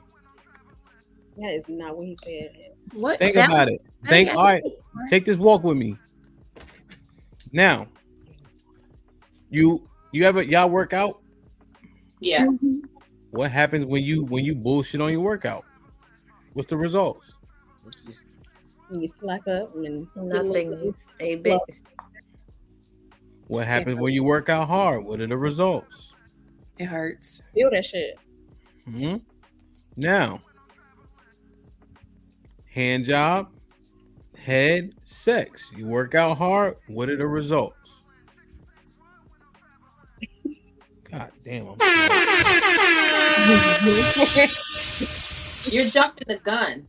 I don't see it. You're trying to put it on us, but you're jumping the gun. In order to do those things, they have to get hard. So if you can't get in the first place, who cares if a blowjob or if sex will give you what you need for you to sustain and to not get fucking cancer?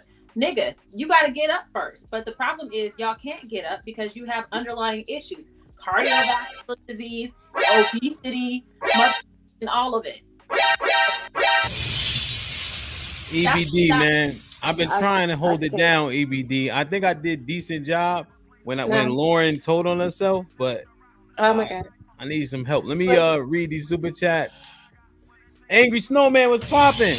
But remember, for 6 months, he said either had liquor dick or ski trip lasted too long. Sean Brew with the $5 says, women know everything about men, but they don't know how that box be stinking and men can't get it up for a reason. Also, all men been there. Ask men. Hell yeah. Q Dub with the $5 says, same thing people don't talk about is the fact that ED affects just as much as vaginal dryness affects about 18% on both sides. Okay, so it's about 20%. Sean Brewer with the $5 says, coach full of shit. Women will get super wet to who they like! Exclamation point. If she don't like you, then yes, men have to do extra shit. Callie Bev with the $2. ED is not a one-off situation where you get turned off. As Abe with the $5 says, I like Coach Spice. External organs work too. Use shoulder, knees, chest, whatever is hard. Most men don't have a problem. What the fuck? Nelly Mel was popping with us. Need a jump start sometime. Gee, yeah, that's a fact. Sean Brewer with the $5. Yo, Hamp, word up. Most dudes using those pills not to just get hard. It's just to bang you out like I was 17 again and longer. Especially on new yams. EBD with the $2 says, sounds like we getting side chicks, fellas. Just Jims with the $5. Straight cap. Stop the cap. There's no way a nigga is depending on Tay to tell him rubbing one out because he lacks lack of pop. Men rub one out so they can last longer. EBD, man, you've been listening, man. They said we fat, out of shape, can't get it up. Don't worry about what the doctor talking about because our dicks don't get hard. Yeah, most of it's bullshit. We all have to go through like biological changes as we get older, and unfortunately, like ED's one of them. You know, especially in your mid 40s. But it isn't. A lot of it's by dieting, but it's not all of it, right? I mean, I've been through it. Just been through it recently, like not even 6 months ago. And your mindset is all good, and you're ready, and you're all ready to go, but you just get like numb, and it just don't want to cooperate. First time I went through it, pretty fucked up. I'm like, wait a minute, what the fuck you mean you're on a coffee break? We do this shit like more times than I can count. You know, what's the matter now? But yeah, I mean, yeah, it can kill a moment, it can kill a mood. But once you kind of accept, you know, hey, you this old and you going through this kind of shit, you go see a doctor. He says, okay, it's about that time to take that pill. You take a pill, and then the next time you go to another encounter, you're all of a sudden you're back. So it's a real flux in testosterone, stress, things like that. It's multiple. You're watching When Keeping It Real Goes Wrong. So what was bullshit exactly. 'Cause It's not about fat and being obese and being like a bunch of shit, like eating a bunch of shitty food. That's not the cause of quote unquote ED that all men suffer or most 90% of men suffer through. Not at all. Causes it.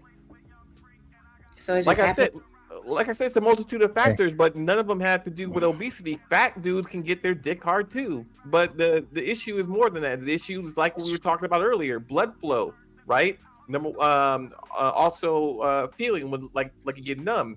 It's a real medical issue that you have to correct.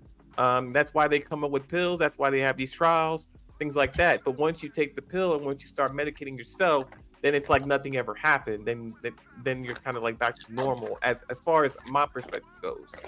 So there's no natural remedy or solution for ED. You have to go get the little pills. There are some natural remedies, but think about it. You in the West, in the East, they have all that natural shit. In the West, it's more, hey, take this pill.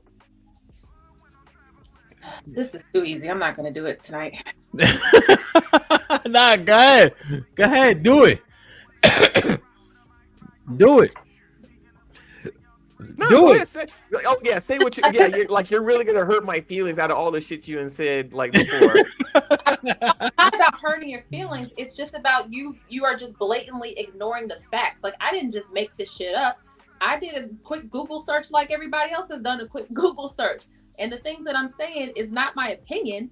These are actual factors. If you go on any website, it'll tell you what the causes of ED are, and it's not fucking numbness and whatever. There are. I didn't say that causes it.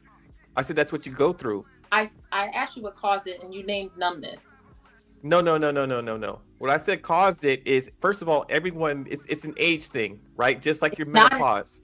Hold up, just like your menopause, right? Your menopause is biological. It's about an age. It's not the magic number. It's what you go through. Maybe you need to consult the Googler because you're wrong. No. I've looked up the facts that you're saying that it's a contributing factor. It is not the primary one. Okay. Uncle Jeff, what's popping? What's happening? What's happening? What's happening, beautiful sisters? What's happening? Y'all hear me good? Yeah. Sir. Okay. First, to all you sisters up here, if they dick don't work, throw their ass out on the porch. Most of erectile dysfunction has to do with this. I'll be 59 May 20th, and my dick gets so hard a cat can't scratch it. Here's what it comes down to. Blood flow is the real talk. And when you get to a certain age, this is not your daddy's. This ain't your granddaddy's steak, your daddy's steak, your daddy's chicken. You need to abandon animal protein. The gig is up. All this shit. Watch Game Changers on Netflix. I confess. I put this on everybody's Netflix account last night. So go look. I made up this shit about how good vegetarianism and veganism is for male sexual health. It comes down to this because I was there. It'll be 7 years this July that I have been plant-based. And I was having a lot of erectile dysfunction wasn't one of them, but I was having dizzy spells. The back of my head, I couldn't feel it sometimes. All kind of crazy shit that went, long story short, went away when I left animal protein alone and turned my dick into the evil arch villain it once was when I was 19. And it's real. That's real talk. I don't use blue pills because I don't want to hurt my wife. And you can ask her the next time you see her. We don't have. Now, here's the truth. I'll say these two things and I'll shut up. Number one, sexually, I like to say at 58, I can do the same shit I could at 28. The difference is now, if you want me to do that again, I'm gonna need 48 hours notice. I'm not gonna turn around and do that shit. That shit I did last night, I'm not going to do this again. What we doing this morning? We going to Home Depot this morning. That's what the fuck we doing. Two, and the last thing, brothers, this is to you. It's very simple. If you want your dick back, stop eating meat. If you don't, have another burger. This is why I don't have any sympathy for older dudes whose dicks don't work. You'd have been out there running miles up on that joker all your fucking youth. And now you want somebody to settle down with your dialysis needing ass? No, No, she is not gonna walk up, come along, and wheel your fucking ass around. Stop eating like a fucking pig. There you have it. God damn. So EBD, do you agree with Uncle Jeff, or you? Yeah, no. Diet is a contributing factor, right? We're not saying that this is the one thing that that all men go through and suffer through, but it is obesity, bad diet is a contributing factor to ED, anxiety, stress as well.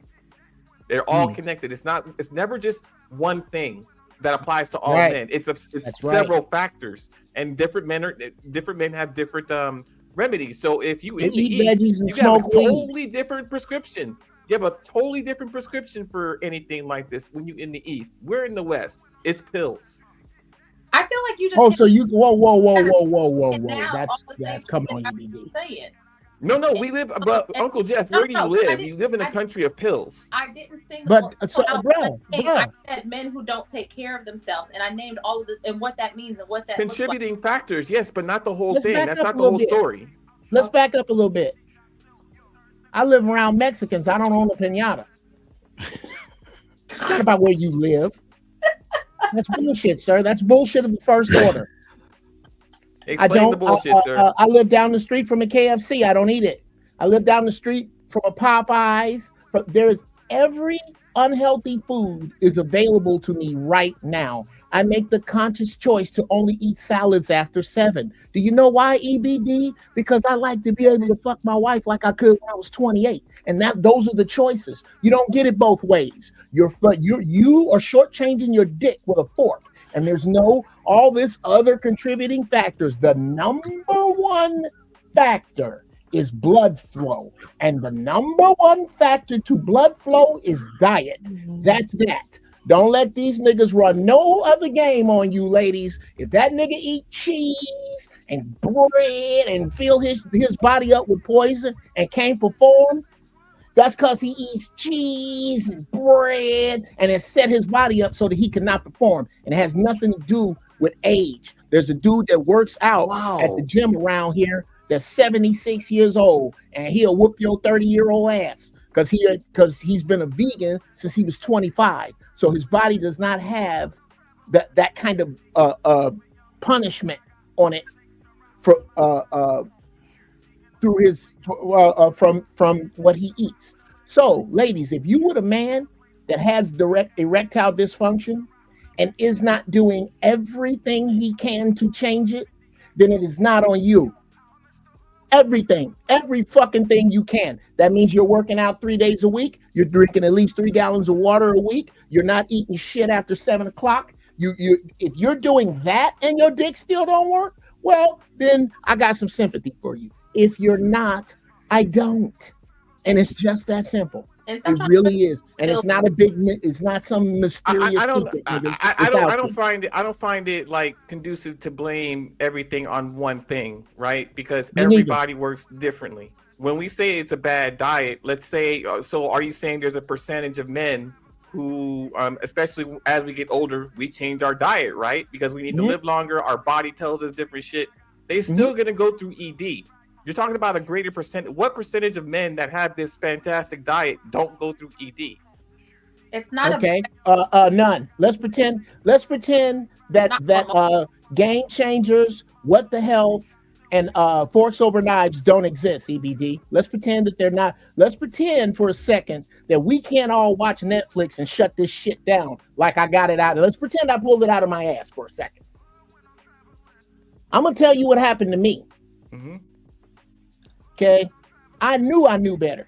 I had friends drop dead, knew Dr. Savy personally, did a show with him, and I was still eating like a fucking pig. And I started to feel my body die. I was in Philly, and a Philly cheesesteak got stuck. And my shit was coming out of me like, my shit was coming out of me like Cheese Whiz. And it wouldn't move. So I started eating vegetables, and then I started taking Sonny's number 9 and number 7. And I said, you know what? I'm gonna stay with these vegetables because I know this is what I'm supposed to do. I know this is what I'm supposed to do. I'm gonna stay with this for a week. And a week turned into 2 weeks. And at the third 3-week mark, I lost 12 pounds in 3 weeks. Then my sleep started to count for more. Then after 60 days, I had to watch myself because I had so much energy that I could go for weeks on 3 hours of sleep. I had to stop myself from doing that because it was unhealthy. My memory came back. I felt better. People I know felt better. I say this to brothers all the time. You eat whatever you want. I'm not trying to tell you what to get off of here and eat, not eat EBD, but you don't get to use your grandmama's excuses. Okay, you can eat a homeless man asshole first if you like. However, when, not if, the terms stages 1 through 4, shunt, dialysis, renal failure, should those words make it into your lexicon, don't act like your name was on some evil board of fate that the devil threw a dart and hit. No, nigga, you did it to you with a fork. And as long as you don't have the mothers of the church holding the Boko Shan around your bed, talking about how God is testing you. No, he's not. He's already tested you. He's grading you because you have failed in nutrition, health, and common fucking sense. Can I ask a question? Time out, people, for eating like pigs. You are Africans. You are people of the sun. Your body ain't supposed to wear out. It ain't supposed to wear out like this. So I'm gonna say this. Yeah, I'll sit down, shut the fuck up. I don't want to tell you my age. That's for white women. Have you seen what happens after 35? Booch. All y'all up here gonna look just like this for 30 years or more if you take care of it, because whether we want to be honest about it or not, the black woman in her unweaved, unpermed, all natural state is the earth's original blueprint for beauty. And any additions, subtractions, or substitutions are quantum steps in the wrong direction. It is time for you to elevate, starting with your fucking diets, starting with the men, because leader mean first. Simple as that. No belly aching about how your dick don't work. Not tonight. Thanks, Uncle Jeff. Lauren, you wanted to say something? Yeah, I was just wondering when he brought up the giving up meat. Do you think that is based on like blood types or anything? Because I've heard that argument before. Like everybody doesn't have to give up certain things in order to be healthy. Sure, Sister Lauren. I've heard that. Here's what I tell people: you do what you want. The problem with the meat is, Lauren, is again, you're not eating your granddaddy's steak. You're not even eating your daddy's steak. The horrible shit they do to these cows before it get to you is the problem. Now, if you were riding along on the plains bareback on a horse and you had a spear and hit a cow, well, that's different. That shit you getting out of Kroger or Ralph's or wherever the fuck is poison. Yeah, they use meat glue now to glue the steaks together. So you think that's a piece of cartilage? No, that's meat glue. Yeah. Meat glue. Spray them with ammonia to keep the parasites down. Look, I tell you what you do. I say this to everybody: if you can watch these 3 movies, What the Health, Forks Over Knives, and Game Changers, if you can watch those and still eat meat, then you're supposed to eat meat. If you need the other food to taste just like meat, you're not ready yet. Go on and eat the meat. Yeah, I'm not telling nobody what not to eat. I'm just telling niggas to stop bullshitting about the disease it carries and what it does to your dick. Stop. Yeah, I wanted to I wanted to touch on what EBD said real quick. I'm sorry, sis. Okay, go ahead. I just wanted to, it's just a quick statement. I wanted to touch on what EBD was saying about, there's no magic number or anything like that as far as age. And I wanted to say that that's pretty much true, because what you do to your body will age you. It's not necessarily about the number that you are. It's just that it tends to show up around those years. What you did to your body tends to outwardly show, and that's basically it. I tell you something else. If you was fucking around with heavy drugs at any point, I don't care when you leave them alone, at some point that bill is due. Everybody I know that, and you know, everybody here, y'all a little younger, so maybe it's older uncles, but everybody know somebody that was strung out on that shit. All them people. But how do we account for menopause though? That happens at a certain age, and I can't help but I can't unsee that age is at the top of anything over 50. Any man over 50 is more likely to have ED. I can't unsee that. And also menopause starts at a certain age for women. So how do we just totally negate age? You totally negate age by the following: you drink 3 gallons of water a week. You don't eat anything solid other than maybe salad after 7 o'clock. You exercise 3 days a week. You meditate. You watch who you let around you. You keep your surroundings peaceful. You juice at least twice a week. And on the other days, you eat smoothies. You're saying that's how long your dick is supposed to work. I don't know how well. I don't know how often. I just know that these things work for me and a few other guys. The rest of the dudes can do jumping jacks and eat steak. I don't care. Are you saying that fixes menopause too, or that prolongs menopause? No. No, sis. I don't have one of those. I'm just I'm an operator of one of the things you have. I'm an owner of this one. Yeah, I just can't unsee that both of those are associated with a certain age too. Well, with age, your hormone levels do drop with age. I mean, that's inevitable. But I believe that you can do things to help prolong it or to prevent a drastic drop in the hormone levels. I would say. Of course, that would be kind of like the obvious, you know. Oh, and just to mention, just to mention, I just thought of this now because we're talking about hormones now. Also, in your 40s, you get a drop in testosterone, and testosterone is when our sacs are it's where our T cells come from. It's our ambition, it's our drive, it's our energy, it's our get up and go, right? But it's also sexual desire, right? Like how many times we want it. We go from wanting it maybe multiple times a day to maybe once a day to maybe once every few days, things like that. But that also declines. I think I remember hearing like the comedian was like, like when do y'all ever get tired of sex? And it's like, yeah, 40 something we get tired of all the randomness and all that, and then you find us that we're settling down and marrying and not out there as much, but that's because our testosterone's gone down. I have 2 quick points to make. Number one, in response to you, sis, every woman is going to go through menopause. It's just a natural biological thing, like somebody said in the chat, that occurs.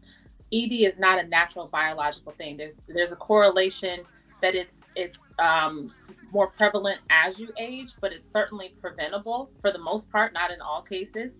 But there are things that you can do to circumvent that. Similarly, second point, when your testosterone levels drop, you can do things to increase your testosterone levels, such as changing your diet, working out, taking care of your body generally, putting the cigars down, putting the cigarettes down, putting the hookah down, and not treating your body like you're still 25 fucking years old. All of these things contribute to how you perform emotionally, sexually, physically, and they all lead back to the same thing.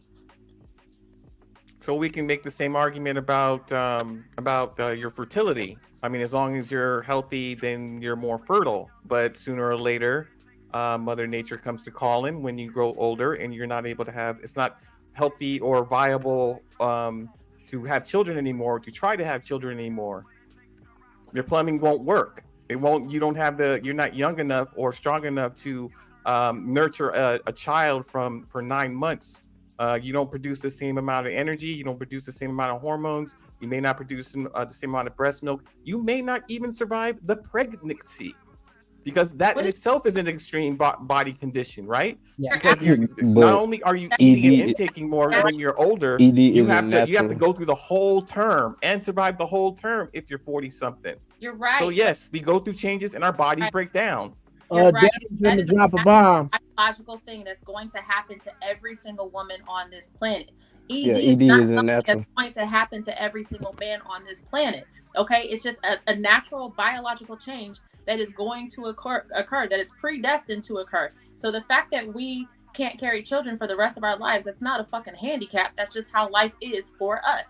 You, on the other hand, will have a handicap if you don't take care of yourself. But the fact that you can do things to prevent it and to change it, and you keep acting like y'all are just doomed to have a limp dick. We cannot prevent aging or the aging process. I'm not done. Acting like y'all are just doomed to have limp dicks for the rest of your life, and that's not the case, but you don't want to listen to shit else. There's really nothing else to say. But if you want to compare that to women not being able to bear children, then we're not even having the same conversation, because you're comparing apples and t-shirts. We're talking about aging and the aging process. You're talking nonsense. I don't know what you're saying. Well, EBD, the argument, Uncle Jeff would refute your argument with his anecdotal experience, right? But He's that saying anecdotal literally, Okay, I'm go ahead. 60, I've been getting it popping. I just need a little bit more time. If you want the same performance level, just give me a day's notice. But he's saying Right. because he changed his diet and exercise and etc. and lifestyle, that his this gonna sound, I need to make sure I say pause, but his penis still get hard as algebra 2. No, I mean, I'm glad he found something that works for him, but what works for him isn't a template for everybody. If it was, we'd all be doing it. EBD, you know what we're getting. I know where you're getting at. I know where you're getting at with- You're a victim. That's beneath you. I didn't find Why? some shit in a What do you fucking mean? cave. Stop. Just stop, bruh. Okay. Here's the deal. I told you, I confess. I hacked into your account, your Netflix account, and I put Game Changers, What the Hell, and Forks Over Knives up so that you can watch it with this propaganda that only works for me. Stop it. I know you like me. Enjoy it, but understand what you're doing. Be honest. This is you can't. That's what I'm saying. We can't use Big Mama's logic. The gig is up, brother. You do what you like. Do what you like. I'm wrong. You right. Fuck it. What you eat don't make me shit. But it's out there. You're being willfully obtuse. If you're going to say that an individual over 45 that does not eat meat has the same chance of erectile dysfunction as a man who does, you're being willfully obtuse, brother. Never said that. Okay, well, I can't tell you what it is, but I can tell you what it looked like. And it looked like you're trying to say that meat eaters have some fucking roll of the dice. And that's not what it is. Now, Didn't say it either. I could be wrong. Again, brother, I smoke a lot of weed. I could be way off. But it sounds like you're making a case for not treating your body right. And I'm wrong, so you explain it to me. Didn't say that at all. My whole argument is the aging process, right?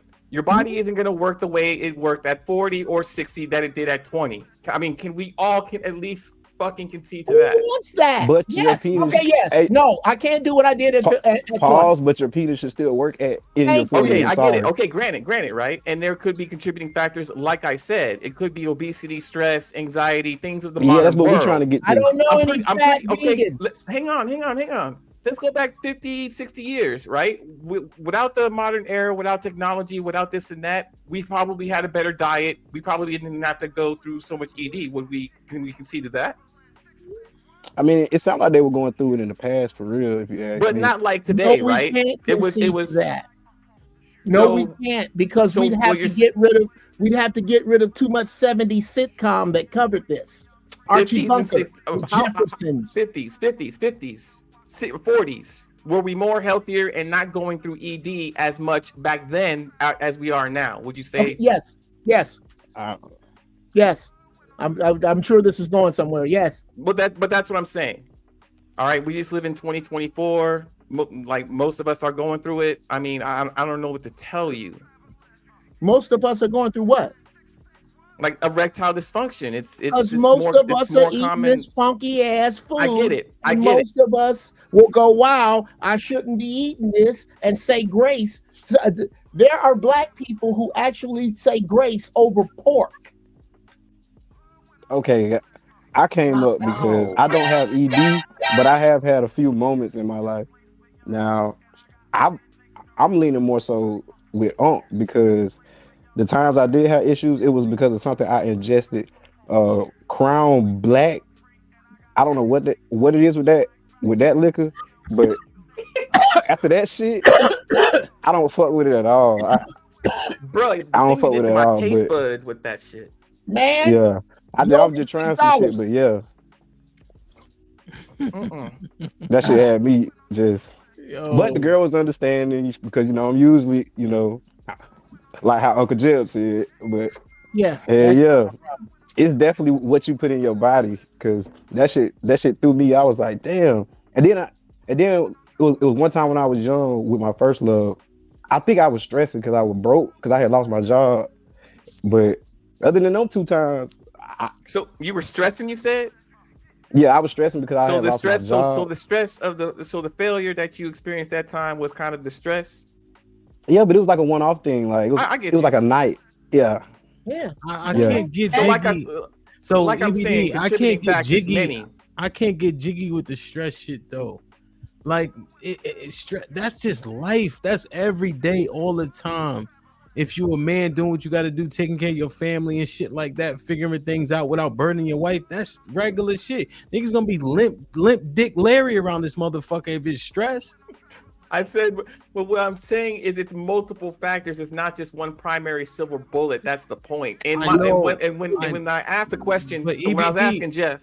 But EB, slow down a little bit. Go ahead. See, here's the thing. The reason why I have to push back on that last statement is because as soon as Devin said rest, you didn't even let him get the rest out. You pinpointed it to compound and make your point. Because you pinpointed when he mentioned stress, right? Yeah. So then now when I'm saying stress is everyday part of life, especially living in this earth over here, now you're saying is a bunch of factors, but you made a point to pinpoint when he used stress as a reason why his dick was limp. Because it's one of them, and that's my point. It was one of them. Wasn't shit that was going on. He was just stressed. He wasn't even drinking. Exactly. But that can cause ED. It had the other time he pointed out. But it was for a night though. It wasn't I ain't have to go to the doctor. Man, Devin, don't worry about it, man. I ain't listening to these niggas. It's not funny. One-off situations don't count. A dysfunction means that there is a pattern there. There is something that's occurring over time. So if you are diagnosed with something like you suffer from stress or you suffer from anxiety, that's not just, oh, I'm stressed because these last 3 months has been really hard. No, that they're not talking about that kind of stress or anxiety. So Callie, when Devin, you know what I'm saying, that when he was stressed, what do you think it was? Yeah, his mind was somewhere else, but no, whatchamacallit, one-off situations do not count. My bad. Right, one-off situations don't count as a dysfunction. Okay, Cal, we not laughing at what you said just because, you know what I mean, niggas. That's just funny. Yeah, laughing at him. But y'all mature. Uncle Jeff started it. Give me that Bob Dole hand. He talking about a cat. Bob Dole hand. Oh wow, that's crazy. That's wild. Yeah, we're not talking about everyday stresses of life. When they say stress, is if you suffer from stress, that means you're suffering in multiple other things are affected. You know what I'm saying? Multiple if you suffer dimensions. from stress or you suffer So exactly. Are you a heavy drinker, EDB? Is Devin capping? Is Devin capping, Kelly Bell?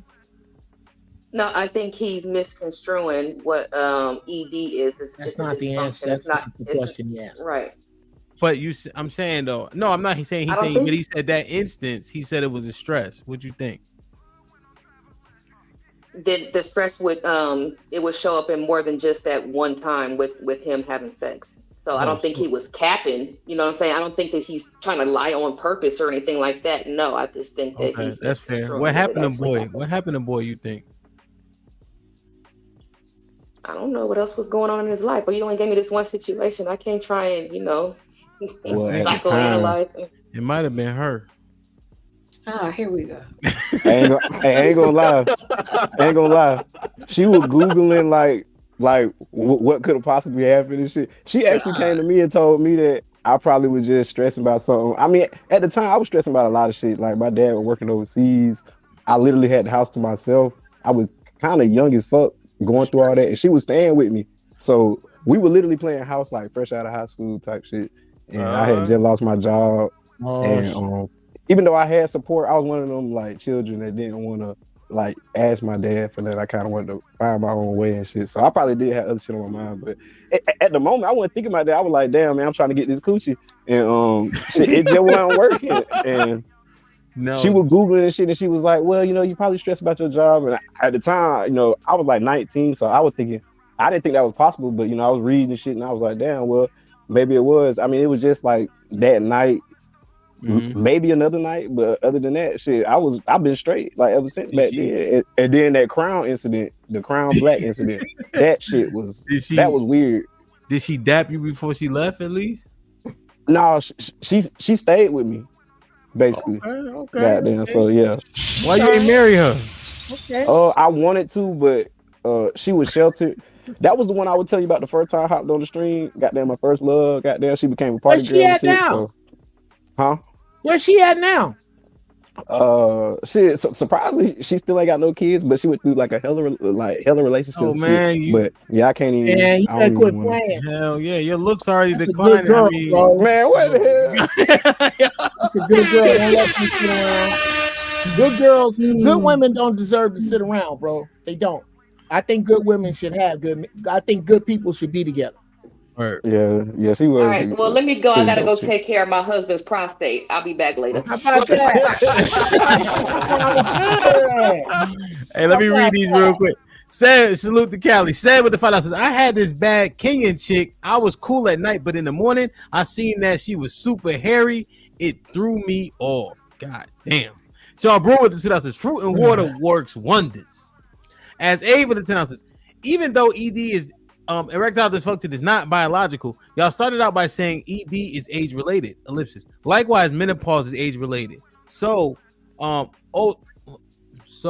sis asked, can we do anything to offset the results of either? Sure. Okay. Nahar, maybe we can answer. Nahar, 144,000 was popping with the 10 ounces. McAllen 18 equals Lionel Richie all night long. So solid with the $2 says cocaine is a hell of a drug. As Abe with the $5 says, what does Coach Spice think about how women should respond when she is faced with a limp penis, I guess. DeLon. And then last one, Jay Miller with the $5 says, a pro-inflammatory diet can contribute to the pathogenesis of diabetes and cardiovascular disease. Both are potential risk factors of ED. NIH.gov. Coach Spice, you want to give some advice on this, and then we'll get CT in. Okay, so what does if they have a limp penis? Is that what it is? Yes. Okay. Well, you shouldn't react to it right then.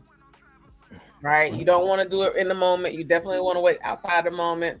And try not to get attitude. You don't want to deal with it in the moment while y'all are having sex. If somebody got a limp penis, you don't want to talk shit. Let me rephrase that. You don't want to talk shit. So I've known somebody to talk shit, and it went wrong. You can't talk shit in the moment.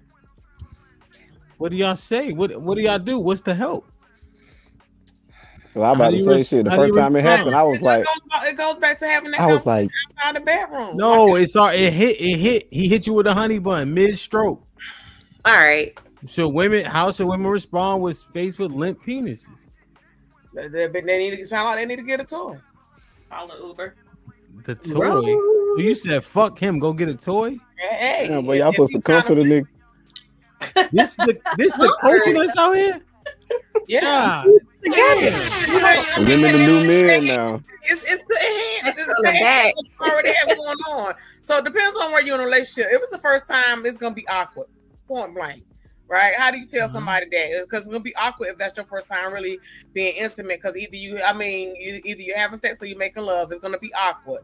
But like once you been in a relationship and it's limp, you need to definitely introduce toys to the bedroom. What does that mean for him? Like what you saying? What type of toy? I mean, you got things for him and her. That's what we at. Like what should he? Oh, so Okay, boy is here with it. What She should should be just the next suck it. step? Or do that not work when dudes got ED? Hold on, Devin. Hold on. Don't give it. She the coach. All right, he here. Okay. Mm-hmm. How do y'all respond? How do we respond? Yeah.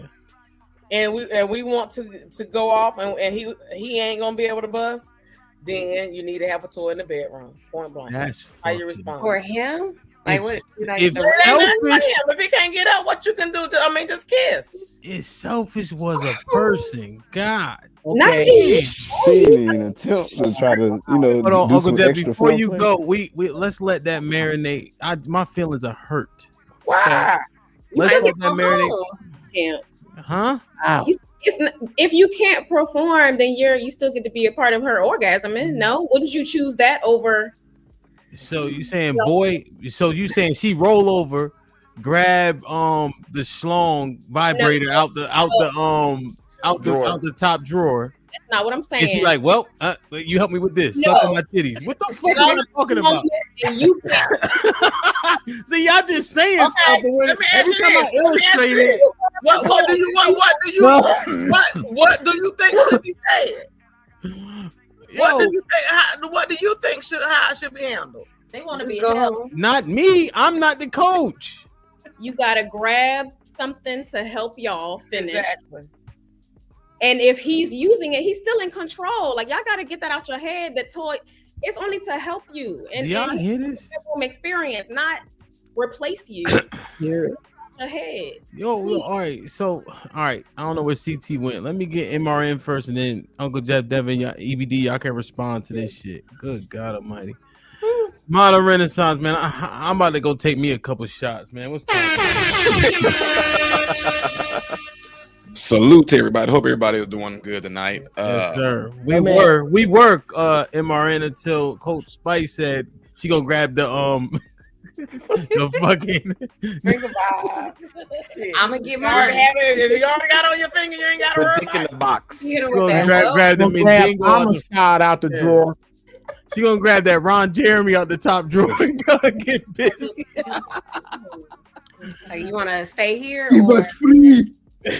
Man, no, that's a pretty interesting, great conversation tonight, and it's something that it was part of our, like when I had to go through residency, it was one of the worst things I had to do, and I knew that I was not going to specialize in women and men's health because it was some weird stuff that just happened within that aspect. But I will say this: Uncle Jeff was hitting on something really, really big when he was talking about the plants and all that. Okay. I'm serious. I kid you not. Before you finish, you may have to give them a little bit of context. No. In case people, no, not that, but in case people don't know what a residency is. It's what you have to go These through. niggas that watch ER. Oh, they did watch ER. All right, never mind. All right, he right. Go ahead. It's what you have to go through to become a doctor.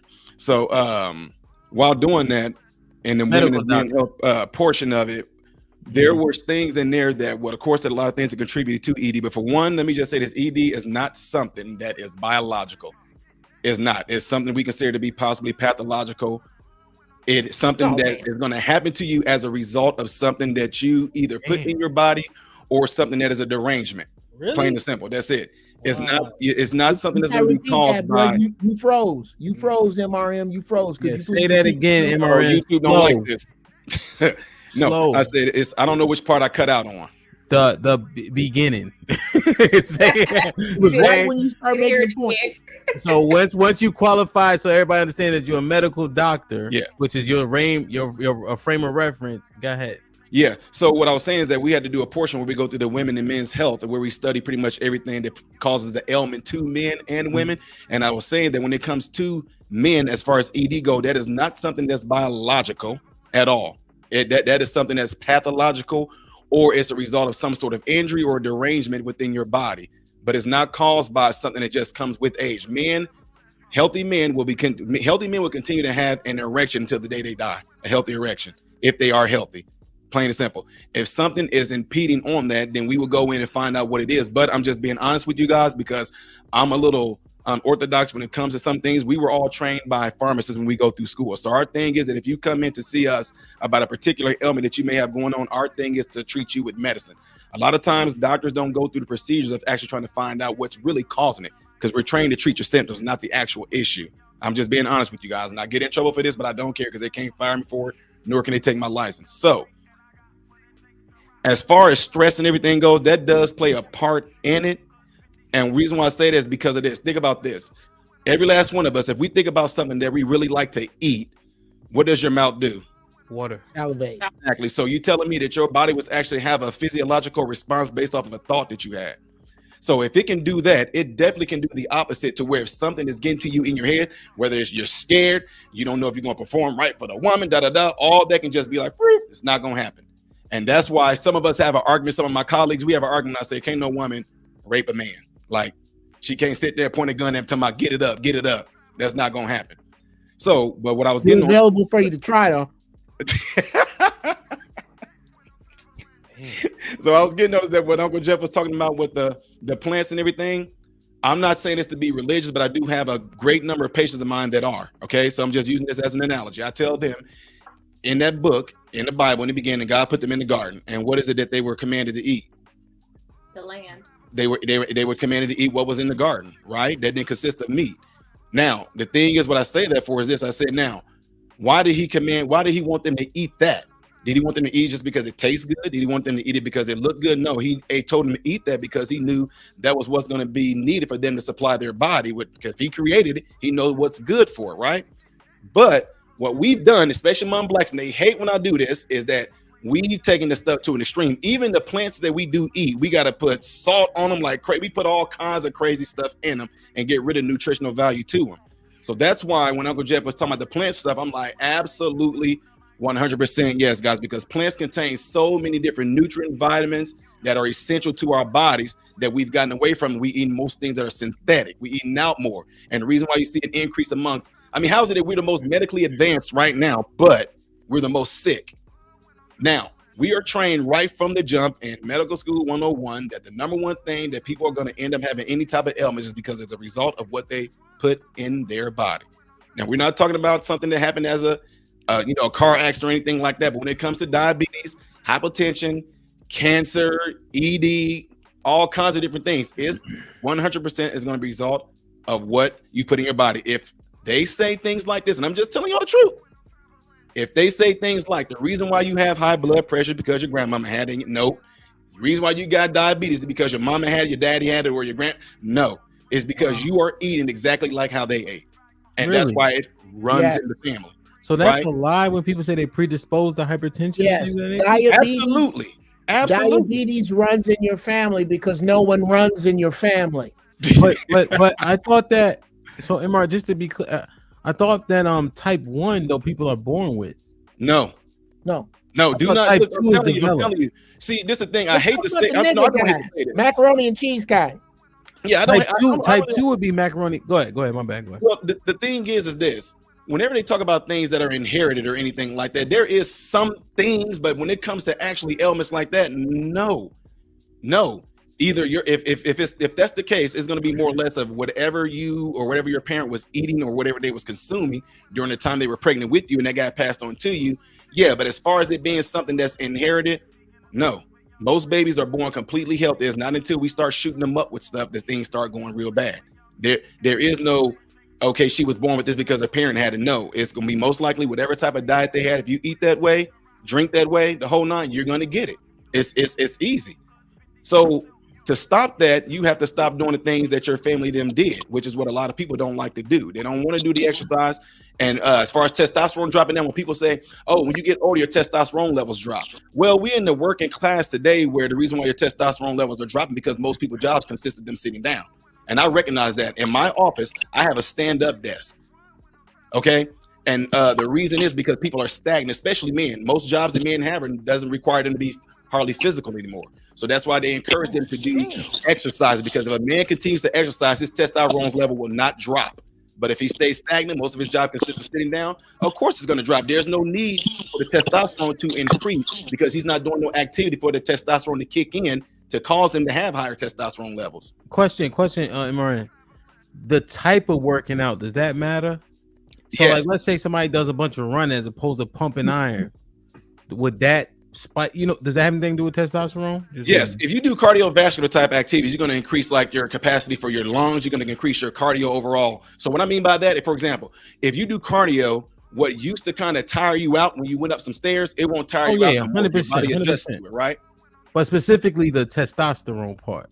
Yeah, the testosterone part is going to be a result of you have to do something that's going to actually have some type of strain on your musculoskeletal system. Okay, So any okay. type of resistance training, Yeah. It has to be, because if you don't do anything that's going to cause your muscles to stress, your balls is not going to get an alert saying, hey, you need to produce more testosterone and send it out to the body. Shit like that. Shit like God that. damn, that makes sense, man. That's where testosterone comes from, men's testicles. Yeah, Lay around, you die. See, that's why. See, Imran, they was telling me don't lift heavy no more. Nope. Hey, I got a question, dog. You don't that's actually I can argue that, brother Hamp. You had a question for me, bro? No, I got a question for the doctor. Yeah. Hold on, Devin. I'm trying to finish my goddamn question. No, stress wasn't a factor, nigga. You were scared. That pussy had you running, nigga. It ain't even about that. That's what MRM just said. It ain't about that. It's something else. It's got that. Oh, all right, go ahead. My bad. Go ahead. Yeah. You know I love you. Go ahead. Oh well, I think he busy right now. I got you, Mr. Okay. All right. So I'm about to be 100 with you right now. I want to have kids one day, and I think I'm shooting blanks. I suspect it might be low T. Now I don't have problems in the bedroom or nothing like that, but I will say this: I had spine surgery growing up, so I probably had less leg working out or leg stress than the average person. So I'm thinking maybe I need to finally work out my legs and my sperm count might increase. I don't know. You said that you had back surgery. Yeah, so I had a spine transfusion growing up, so I couldn't do no contact sports and like basically At what years level? that Do you matter. know what level you had it at? Like, did they say like L1 through L5? What? So I had a double curve. So I had one in the thoracic. I think that's the upper portion, and then I had one in the lower. So my back was almost like an S. So they had. This is when the surgery was real primitive. They had put metal rods in my back, and I had to learn how to like move and walk again. I got you. And all that. Yeah. So they took the metal out. I was in 10th grade. So, but I still never did any like strenuous leg workout. Like, since I wasn't allowed to do nothing like crazy, I never really was like a workout heavy person. Right. So it doesn't. When we say heavy, we don't mean. In other words, it's got to be something that's going to kind of put stress. But to answer your question, when it comes to sperm count per se, that right there shouldn't have no effect on that. That's something else going on. And when I say as far as strenuous activity, that will increase your testosterone, not necessarily increase your sperm count. Because so it don't correlate at all. No, so if you have a low sperm count, that might have something to do with other factors in there. So if you said you had the scoliosis and everything going on, we would have to find out if there's any type of issue that took place from any type of nerve that branches out from your spine and innervated within your prostate area or in your penis area or in your testicular area. So, but if without knowing that, unless you go to like a urologist and you give him samples. Yeah, but at the same time, I can tell you this: any type of damage you may have done to your body that you've ingested, whether it's through alcohol, whether it's through eating bad, all those factors can have an effect on you, on your overall being. Vaccinations and all. I'm just keeping it real with y'all. MRM, can you ask him why is he speculating that he has a low sperm count? Is he a long relationships? I gotta tell you this. I just with you saying that, I just assumed that you knew you had a low sperm count because you might have had it gone and had something tested. And you had to look that under a petri dish or something. But MRM, can you ask him if he's a raw dog Ronnie? Is that why he's? What is that? No, I had some long relationships. Okay. Raw dog Ronnie. Okay. And I can see it sometimes. I can see it. When I finished, it looked like pre stuff instead of now we're learning way too much. I wanted to throw this in real quick. That's incredible. Oh my God. I did want to throw this in. I want to throw this in real quick to what Uncle Jeff said before I lose this thought because it's really important. Go ahead. One thing that we know for a fact when it comes to a lot of the fruits and vegetables and everything in there, certain ailments when it comes to colds, flus, even C19, all those things, whenever they get inside your body, one thing they cannot survive well in is a highly oxygenated environment. Plants have the most oxygenated things that you can put in your body when you eat them straight, fresh, and a lot of diseases cannot survive in that, even cancer itself. But again, they're not going to tell you that at all because the whole purpose of you coming into places to see doctors and things like that is to keep you coming. It's not to get you well, because if you get you well, there's no money made in that. There's no need for them. Damn, that is fucking That is. Perfect. Let me read these couple super chats and y'all could jump. Sorry. Go ahead, I Danny. want to add something for you, good Joseph on. Go ahead. MRN. Dane, I like your hair. Thank you. I thought you was talking to me. Oh. No, nigga, no, never, ever. MRN, can you just really briefly speak to the correlation between Black men, the level of heart disease that is prevalent in Black men, and the level of impotency or ED that is also prevalent in Black men as opposed to other races? Honestly, I guess Uncle Jeff covered it. I'm not kidding you guys. It's going to be coming down to diet. Amongst Blacks, we have like the worst eating habits of everybody in the United States, especially among us. Now, one of the excuses that a lot of people try to use before would say things like, well, because, you know, if we are considered to be like low income, impoverished areas, we getting food stamps, things like that, that doesn't stop nobody from going to the produce aisle. It doesn't stop nobody from going there. Again, one of the hardest things it is for us to get people to do is to change their diet. It is. It's really hard for people to get off that. In fact, I don't know what this is called, but we all call this, it's kind of oxymoron. Like, they want to get better.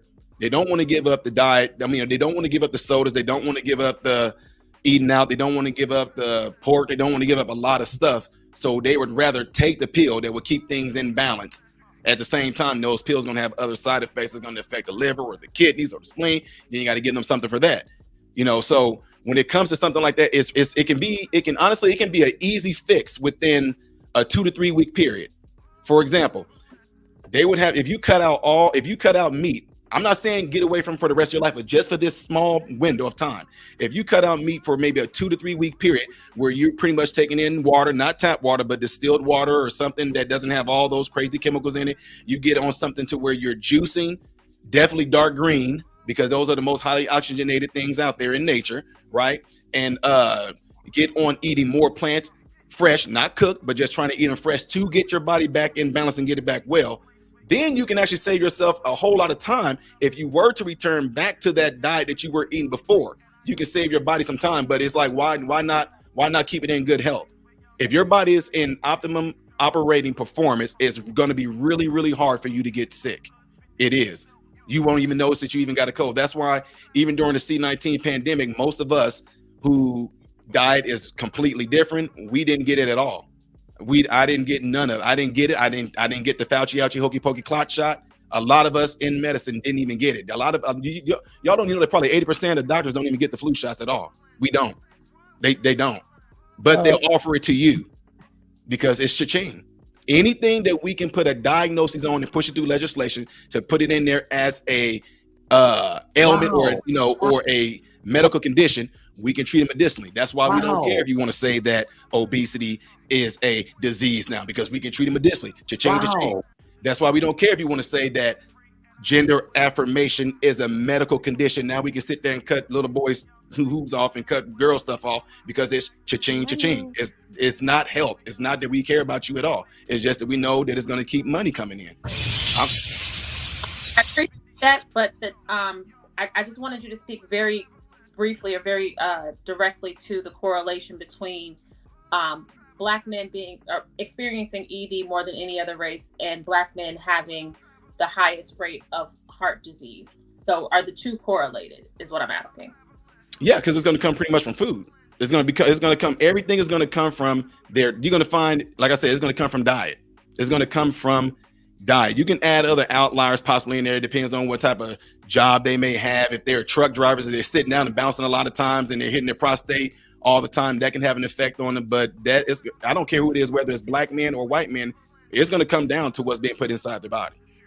Thank you. Man, that is so cool. Let me read these couple of super chats. I think Uncle Jeff wanted to jump in. I could jump in. HQ with the 2000. Sex is over, quote unquote. Damn. Sunkiss with the 2000. Shalom. Salute. As A with the 5,000. I love this doctor! Exclamation point. Thank you for sharing. Real shit, man. Stepping Wolf with the 5,000. Salute him in the point of view. Salute my brother. Be safe on that road. Oh no, you don't do over the road no more. You good now. Damn, Uncle Jeff, you was trying to get in there? Oh yeah, man. First off, shout out to MRM on this Shit like that. on this platform. He 40. He in his 40s. Okay. 42. Yeah. That American dream that was sold to my generation, his generation didn't see. They passed the "we shall overcome" bullshit. They're waking up to what is really real. And I with regard to when you was talking about Product 19, I posed this to Bible bumpers. You got to go far to find somebody that won't tell you that we are living in the book of Revelations. Matter of fact, you catch your day right, you can open up the book of Revelations and come up with a reason why you late for work. It's going down right now. Now, if you are a believer in that book and you believe that millions will be deceived, and you believe that we are in the last days, and you believe that the Antichrist is about to rear his ugly head or already has, then could somebody who purports to believe in Jesus tell me, is there anything now that resembles the mark of the beast more than the jab? I'll wait.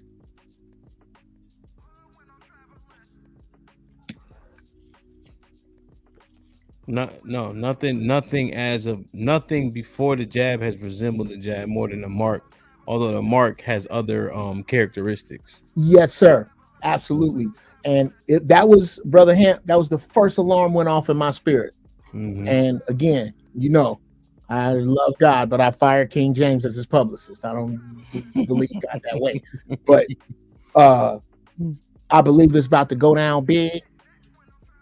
And those who took it really need to reevaluate your relationship with the Creator, and more than that, your relationship with the quiet voice. How could the quiet voice throw you that big a curve? I say that to women a lot with your intuition. Either you're not listening to it or it's trash. You got to pick. I think the C19 thing was the trial run.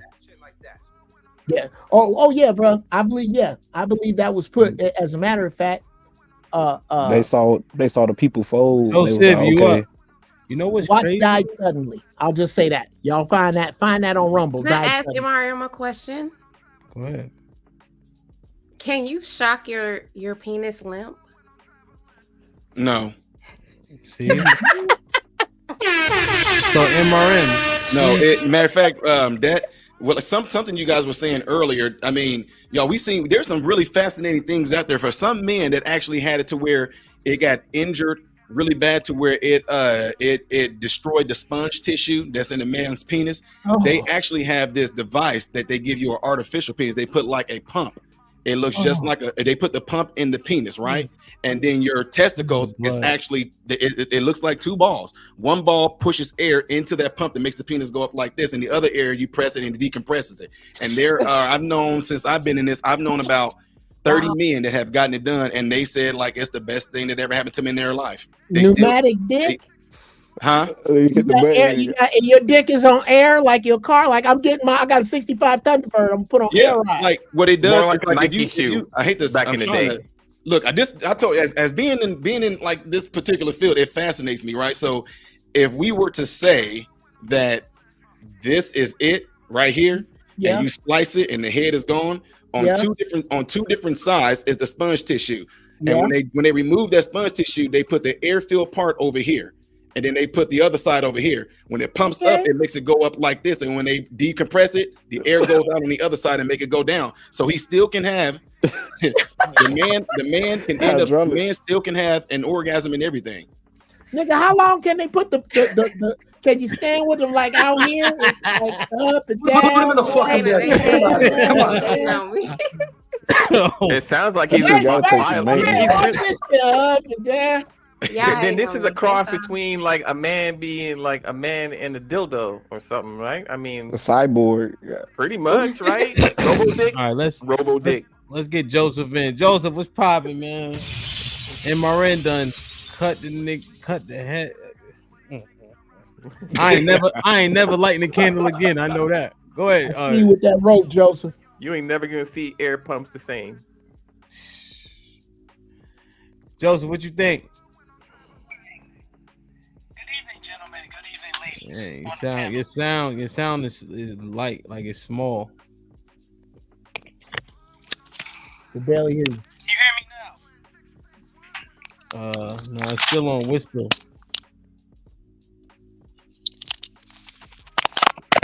Can you hear me now? A little better. Go ahead, say something. Real flip phony. No. Can you hear me? Yeah. Say something. Go ahead. Make a sentence. Go ahead. Can you hear me? Yes. Feel better. Okay. All right. Yeah. Fuck technology, bro. I'm done with them Apple AirPods. Yeah, they suck. I actually wanted to get. I wanted to kind of. I bought like a little bit of things for my kitchen downstairs and my medicine cabinet. You know, you don't really need no pumps, or you don't need no blue pills or no gas station pills, none of that bullshit. What you need right here, I have. You want to take this. This is maca root, ashwagandha, and reishi mushroom. Maca root was used by the Aztec and the Mayan warriors for clarity, focus, and vitality, right? Tell him, young man. Tell him. Also, you want to buy this, some baby spinach, and eat this as much as you can. I basically just snack on it like chips, right?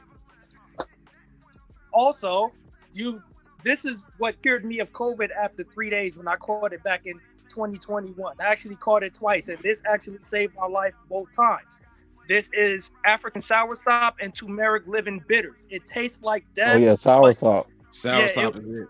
Yeah, Yeah. it tastes like death, but it will prevent your death, right? Also, too, if you have a chance to go to Whole Foods or Aldi's or any kind of stores that sell fresh produce, I'm not talking about Walmart, buy you one of these. This has orange, mango, pineapple, cucumber, celery, spinach, and romaine lettuce in it, right? Before you go to bed tonight. Hey, what's that called? This is called Evolution Fresh. Evolution. All right. I got all these right up the street. Yeah, or Evolution Fresh. When I used to box, the first thing that my trainers always used to tell me, no masturbation, no sex for 8 to 10 weeks while you're training. Muhammad Ali lived by that mantra. That's the reason why he was the greatest, and also Olympians also live by that mantra. All of your vitality and your force, your kinetic force comes from your legs. So I would suggest, if you really want to strengthen your legs, you buy yourself one of these. This is called a jump rope. Also, before you go to bed every night, take this. This is zinc. Take one pill a day right before you go to bed. Actually, a miracle happened when I first started taking this in 2020 to wean myself off that god-awful medication that them therapists was giving me. My feet grew an inch. I'm not going to talk about the other part that grew. But this does help, right? And last but not, I forgot this. Backwards. This is Caribbean sea moss. Oh! Yeah. This is Caribbean sea moss with lime in it. You know what I'm Somebody saying? suggested that to me for my fertility shit. Take a teaspoon of this. You can even use this on your skin. That's the reason why my skin is glowing. It look like I've been using vibranium lotion. My skin is glowing so well. You know what I'm saying? Also, I have no gray hairs and I don't have male pattern baldness, and my dick stay harder than termite teeth. And I'm in my 40s. You know what I'm saying? Knock a tooth out. No, I'm just kidding. But anyway, last but not least, now I believe that the dick is a muscle. A lot of people, contrary to what I think, people think is not. You know what I'm saying? Especially, because I got that big vein down. Anyway, but what you want is to use this, and you want to do a ritual called stretching. So you warm up some African cocoa butter, you rub it on your tool, You pull it to the right for 5 seconds. You pull it to the left for 3 seconds. Then you cuff it and you stretch it. This will help. It's called Africans and Indians do it all the fucking time. And they got tools down to their knees. It's a reason why. Easy. No. This is YouTube After Dark. I'll just say, you know what I'm saying? Because you know what? And last but not least, stop masturbating. I'll tell you why. Because when you masturbate, you lose vitamins, minerals, and you lose a little bit of your vitality. Have you realized before you're about to nut, your legs get weak? You know what I'm saying? I suggest, I'm not gonna say that, but don't stop masturbating, because what happens is it's kind of like what happens. It takes the same effect when you smoke weed. It gives you, it makes you all right with being complacent and lazy. Because what happens when you bust a nut? You get lethargic, you get tired. So save your vitality. Your woman will thank you for it. When you in her and you about to nut, her vagina tightens up and your penis starts throbbing. So it feels bigger. The more vitality you have, the better orgasm you and her are going to have. You understand what I'm saying? It's called the hole for a reason, to explode in. You don't want to just be giving her doggy water. You want to explode in the pussy. Okay? That's what the all I have planes to at, say. Hemp? You were doing so good. Hey, That's a whole infomercial. Are your kids? Are your kids sleep? There ain't no kids in the room, are there? No. Okay, good. All right. So take this heed, and I'll see you tomorrow. If Dana holler at me, I'm on Instagram now. Go ahead, Uncle Jeff. I gotta co-sign about 92% of that. And I'm just gonna push back on it as I remember it. The only thing with what you're taking, brother, salute to all of that. I would back up a process on my CMOS and get it dry. Because anytime that your CMOS goes through a process, that means someone had to do something to it, which starts the clock on its expiration. Let me stop you right there, Uncle Jeff. There's this guy on YouTube named his company is called Natural Gold. He actually did an experiment where he found actual CMOS compared to the ones that are sold in supermarkets that are fake. The ones that are in supermarkets actually taste like snot. Okay. To be honest with you, I don't know. I'm glad that you stopped me before I was about to tell you to go to the same cat that I go to, who is a natural herbalist who studied under Dr. Sabi. Yeah. Osane's Botanicals. That's where I get all my. That was the only thing I was gonna say about your CMOS is as you get natural things, if you're gonna get something that's elderberry, get dried elderberries, not Smucker's elderberry juice. No, get it as close to the original process as possible. Now, number two, with regard to one, I got to push back on masturbation, and two, I got to push back on weed, because if weed makes you complacent and lazy, then you're gonna have to explain Obama, Snoop, George Clinton. I'm sorry. What gets conflated is people who say that weed makes you lazy. No lazy niggas that smoke weed. Okay. Okay. Now, the last thing I got to push back on is the absolute abstinence of masturbation. I don't believe in that. I believe, especially for young men. I actually sell a product. It's called Uncle Jeff's Male Important Decision Cream, and that's a hell of a name, though. It's MIDC. You won't get in. I can't get my life under control until I got my dick. Well, Uncle Jeff, what's the decision? Oh, sorry. Oh, what are the decisions? Before you buy a car, or before a first date. If you do this before a first date, the woman's vagina is no longer the big joker. Now it's the deuce of spades. He's saying post You're less likely to make stupid decisions. You're less likely to get in fights. You're nice and calm with her. You're yourself because you've put the idiot to sleep already. Gotcha. This dude wants war. Gotcha. I Tay, you forgot got a something. question? Oh, Yeah, I forgot. Let me see. Let me take a question real quick. Okay, I want to know if Uncle Jeff believes that you can masturbate too much. So I mean, I do believe you shouldn't. You know, I agree that don't cut it out completely, but there's a point to.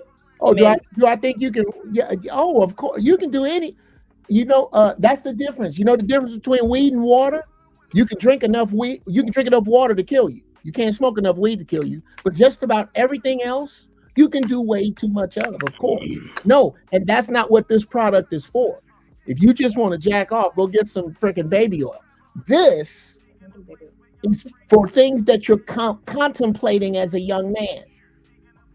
But before you make an important decision, make sure you're making it with one head.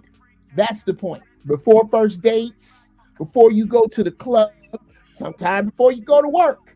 If you gonna jack off, make it count. Okay, I wanted to add something. Speaking of bad decisions, I know a lot of clarity, Tay. Oh, post nut clarity is the point. Yeah, come on, bro. Appreciate it. I'm a genius. I'm an idiot before I come and a genius right after. Go ahead, Joseph. Yeah, before Shit like that. Speaking of bad decisions, I understand that we like to go raw dog. Yes, it feels good and yes, it's exciting, but it's also very risky, right? So if you're going to make those bad decisions, I suggest that you buy some of this. This is called Melaleuca alternatifolia oil. This is the herbal name for it, also known as tea tree oil. Before you get in anything, rub this on your dick. It has microbial, anti-inflammatory, and it's good for your skin. If you like to do raw, tea tree oil always works. It saved my life. My STD papers are squeaky clean. What'd you get on your last STD test? I passed everything: syphilis, herpes, gonorrhea. Did you pass it with a C? Yeah, was it a 70? Did you pass with a 75? Yeah, I passed with 100%. I am squeaky clean. You got a 75 on that motherfucker. Like the day I was born. Thanks to the Australians.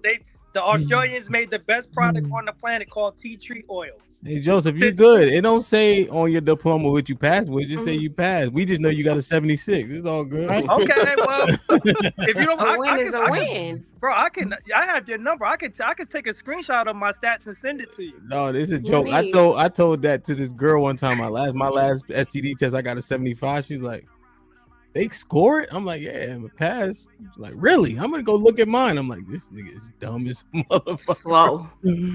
Oh, damn. Do not use neem oil. Neem oil will make you impotent. Will make you impotent. You will not. You will not. All right, Joseph, hold on now. You may have MRA. Oh, well, Uncle Jeff was about to go. I just want. Can you? Well, let Uncle Jeff go and then because I got a question. Well, I wanted the muscle thing. We need clarity on that because I told that nigga last week that was not right. But he's still stretching his dick left, right, and forward and thinking. I was sitting there thinking to myself, we just gonna pass over that? Were you finished going over his points and the MRA can address the muscle thing as a doctor, as a medical doctor, Joseph, by the way? Yeah. Okay. Yeah, because that stretching your dick shit. If that shit worked, most dudes' dicks wouldn't be small because that's all they do is stretching when they're young. Anyway. Hey man, I am wearing gray sweatpants. All the men close their eyes. No, I'm not closing my eyes. How about you make no more mention of your dick? Now, real talk, there is a nature's Viagra that is the shit. If you got a juicer,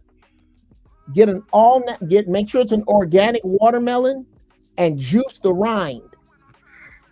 The juice of the watermelon rind is basic. It basically does naturally what Viagra does. It's a vasodilator. It causes your blood vessels to open way up, so that if you get the suggestion of an erection, it's a lot more. It's a lot Okay. more pronounced because Yeah. of what you drink. So yeah, that's very good for you. You should have a watermelon in your house every day that they're in season. I eat watermelon every day, man. Yep, I'm definitely trying to juice the rind part of it. When it comes to fruit and stuff, the more bitter or tart something is, the more highly it is in antioxidants and everything. But yeah, the whole stretching, man. Yeah, Doc.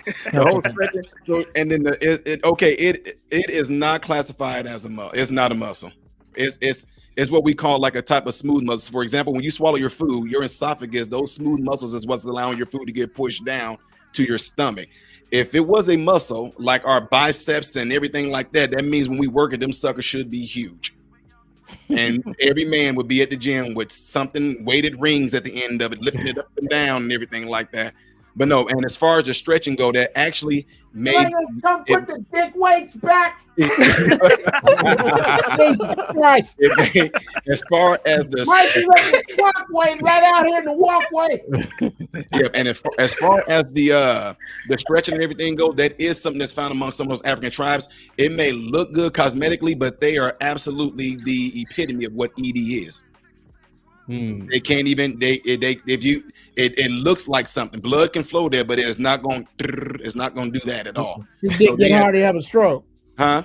If his dick get hard, he have a stroke. Yeah, and not only that, no, Uncle Jeff, no, you're making a really good point, seriously. Because what happens is that by them elongating it like that to where it's very unnatural, more blood is pooling than what it should. And because those blood vessels, the veins and the arteries are stretched out like that, like they're not supposed to be, you can get something called venous insufficiency where the blood is not being pumped back up there properly. That's why it always looks like they are swollen. It looks like they're always it's hanging down, but it looks like it's always hard because that blood is not being pumped back up. And should the body start to function well and allow some of that blood to get pumped back up, by that time it's clotted. So you might end up with an embolism or a stroke, or you might end up with a heart attack because those clots will flow right back to those spots. So it's actually dangerous to do that.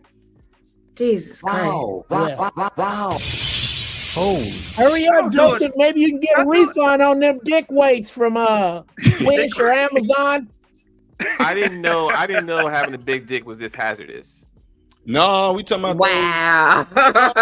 We talking about when it's unnatural. Well, nigga, don't make this sad. It's not unnatural. It's basically it's like doing yoga for your dick, pretty much. No, because here's the thing. Let's just say if there is, which there are men out there that are well endowed, when they get it hard, they're able to make it go up. But for ones that can blood flows there, but nothing's happening, that's actually not a good thing. They have to sit there and hold it. You shouldn't have to do that. You know what I'm trying to say? It's trust me. That's crazy, bro. Yeah. And a lot of times you got to go in there and do it. You got to do it. Teach to it. Yourself having to do extra dick maintenance, are you? Yeah, I wouldn't do all that. That's why you got to massage. That's why you got to massage your tool, man. You know what I'm saying? Why though? Well, see, check this out. Well, here, no. Let's see. I'm glad we're talking about this because a lot of people just don't know. See, here's the thing: when you do something like that to yourself, especially that type of tissue down there, it's actually inflamed. Okay. When something is inflamed, the last thing you should do to it is any type of rubbing is going to cause any type of extra heat or circulation to that area because that will cause it to be more inflamed. So, for example, there was a time in sports, which is I major in sports medicine orthopedics, is that there was a time in sports when a person hurt their foot or sprained their ankle, the coaches then would say, put it in some warm water and some Epsom salt. So the trick behind it is this: because the Epsom salt and the warm water felt good, they also thought that it was doing something good for it because of heat. That warmth, it feels good. The nerves gives off that sensation to the brain saying, hey, this feels good. Therefore, it must be working. Absolutely not. What we found out is that it caused more swelling to go to the area. The inflammation is not able to make its way back to your circulatory system and get flushed out. So we found out that actually putting ice on there causes constriction of the blood, causes swelling to go down, and it's anti-inflammatory, causes the nerves actually to give off a sensation saying, hey, it's numb down here to decrease the pain sensation. So that's what I'm saying. So what might sound good or what we might have thought that worked, it actually is doing more damage. And those men that have that right there is real dangerous. And honestly, a lot of times they are the ones that have some of the biggest issues of actually impregnated women because now with it being stretched out like that, they're still having big, huge times with urinary tract infections because there's still too much urine and stuff left up in their urethra. And also, if they do have any sort of ejaculation, it's a good chance that the prostate is not going to be able to pump that hard to push it through that long of a canal for it to actually come out properly. So it literally has to seep out. It's not coming out strong, propulsion out. So you're talking about somebody who does that quite often, because I understand that. No backpedaling now. No. Just leave your dick alone, Joseph. That's the moral of the story. I don't have Leave a your problem dick with alone. that. It's fine. I never had a urinary tract infection. Chill, you good? It's good. And that shit come out like a damn. And we put this in this over way, pursuing now. I'm just saying that shit comes out like an ice cream factory. I never had a problem. Joseph, we've heard enough. Yeah, we good on that. But your dick is supposed to be like a gun. You fire it, you clean it, and you put it back. That's all you really have to do. All this other shit you're doing is extra. No, MRM on that point too, just in terms of relevancy, you know, because we always take an ice bath, right? The trainers generally make you do it. So if you played a certain amount of snaps, you had to take an ice bath. I play football, and you mean post training and everything after the game, after practice, right? But specific, even if away game, they'll have the ice bath ready. You get back, even on the bus, 3 o'clock. If and it'll be for like 5 minutes at the most, right? But you immerse yourself. Because there's so many aches and pains you got, but you'd be surprised how you feel 12 hours later, just from that shock, to your point. And it was like just a certain amount of snaps, if you played force, you don't need to, but a certain amount of snaps, they make you take an ice bath. They talk about the benefits of like there are many huge benefits to shocking your body with an ice bath. Many. Mm-hmm. Yep. I don't know them all. I was listening to Joe Rogan one day. They were just going rattling off all this great shit that's good for you. Yeah, cryo. We call it cryotherapy is what we call it. Yeah. There's if you notice that the people that live the longest actually are the ones that live in cold climates. But I mean that's why when I saw that you guys was talking about this, I was like, let me get in on this, especially because with black people being in here, and I kid you not. We are some of the hardest people to push information to. I mean, you say things like, okay, for example, somebody come in, they see me, it's kind of sad. They're like, oh shoot, we got a nigga, oh brother, you go to tell them stuff, and they don't want to hear it, man. I'm telling you, if white people, if they come in to see us, right, and we tell them, okay, I know that you can do this medicinally, but if I tell them, that if you give me 3 weeks of actually doing these things right here, you're drinking this water, doing this, you can reset yourself. And I don't know why. I do not know why. We are the hardest ones to get this through. I just don't get it. And I've been at this for what years, 10 plus years. And we just it's unacceptable for us to take it from somebody like us. It's always, matter of fact, there's someone that we have right now, right? Because I do orthopedics. There's someone we told him 6 months ago, if you stop right now with the smoking and with I'm talking about smoking the cigarettes and with your high intake of soda, because he didn't drink water at all. If you stop right now with you being diabetic, we can save your toes. Can't make nobody do anything. Just 2 weeks ago, we had to amputate his leg above his knee. Damn. All over that. It's all over what he was putting in his body, man. And I mean, can I ask a question? Uh-huh. Can I ask a question? Like, if you were to suggest, like, you said to stop drinking soda because obviously he had a problem with soda with diabetes, his medical condition. Was there any other thing that he could have drank that wasn't as toxic or sugary as soda that you could have suggested, or is it just water and he just don't want to drink water? It's definitely going to be water, and it's going to be water to have a certain amount of electrolytes in it. And this is the reason why I say that. Notice this. Notice that if you were to get admitted to the hospital, what's the first thing they put you on that goes into your vein? Saline. Yeah, that'd be right. And look how slow we let it drip out. See, we let it drip out slow because if we was to tell you to take this whole thing and put it into you quickly, you wouldn't need to be in there that long because your body goes, "Ooh, water. I'm alkaline now. I'm not acidic anymore. I can flush this stuff out." But they put it on a slow drip because they know it's just gonna keep you sick just good enough, just so you can spend those possibly 3 to 5 days in there.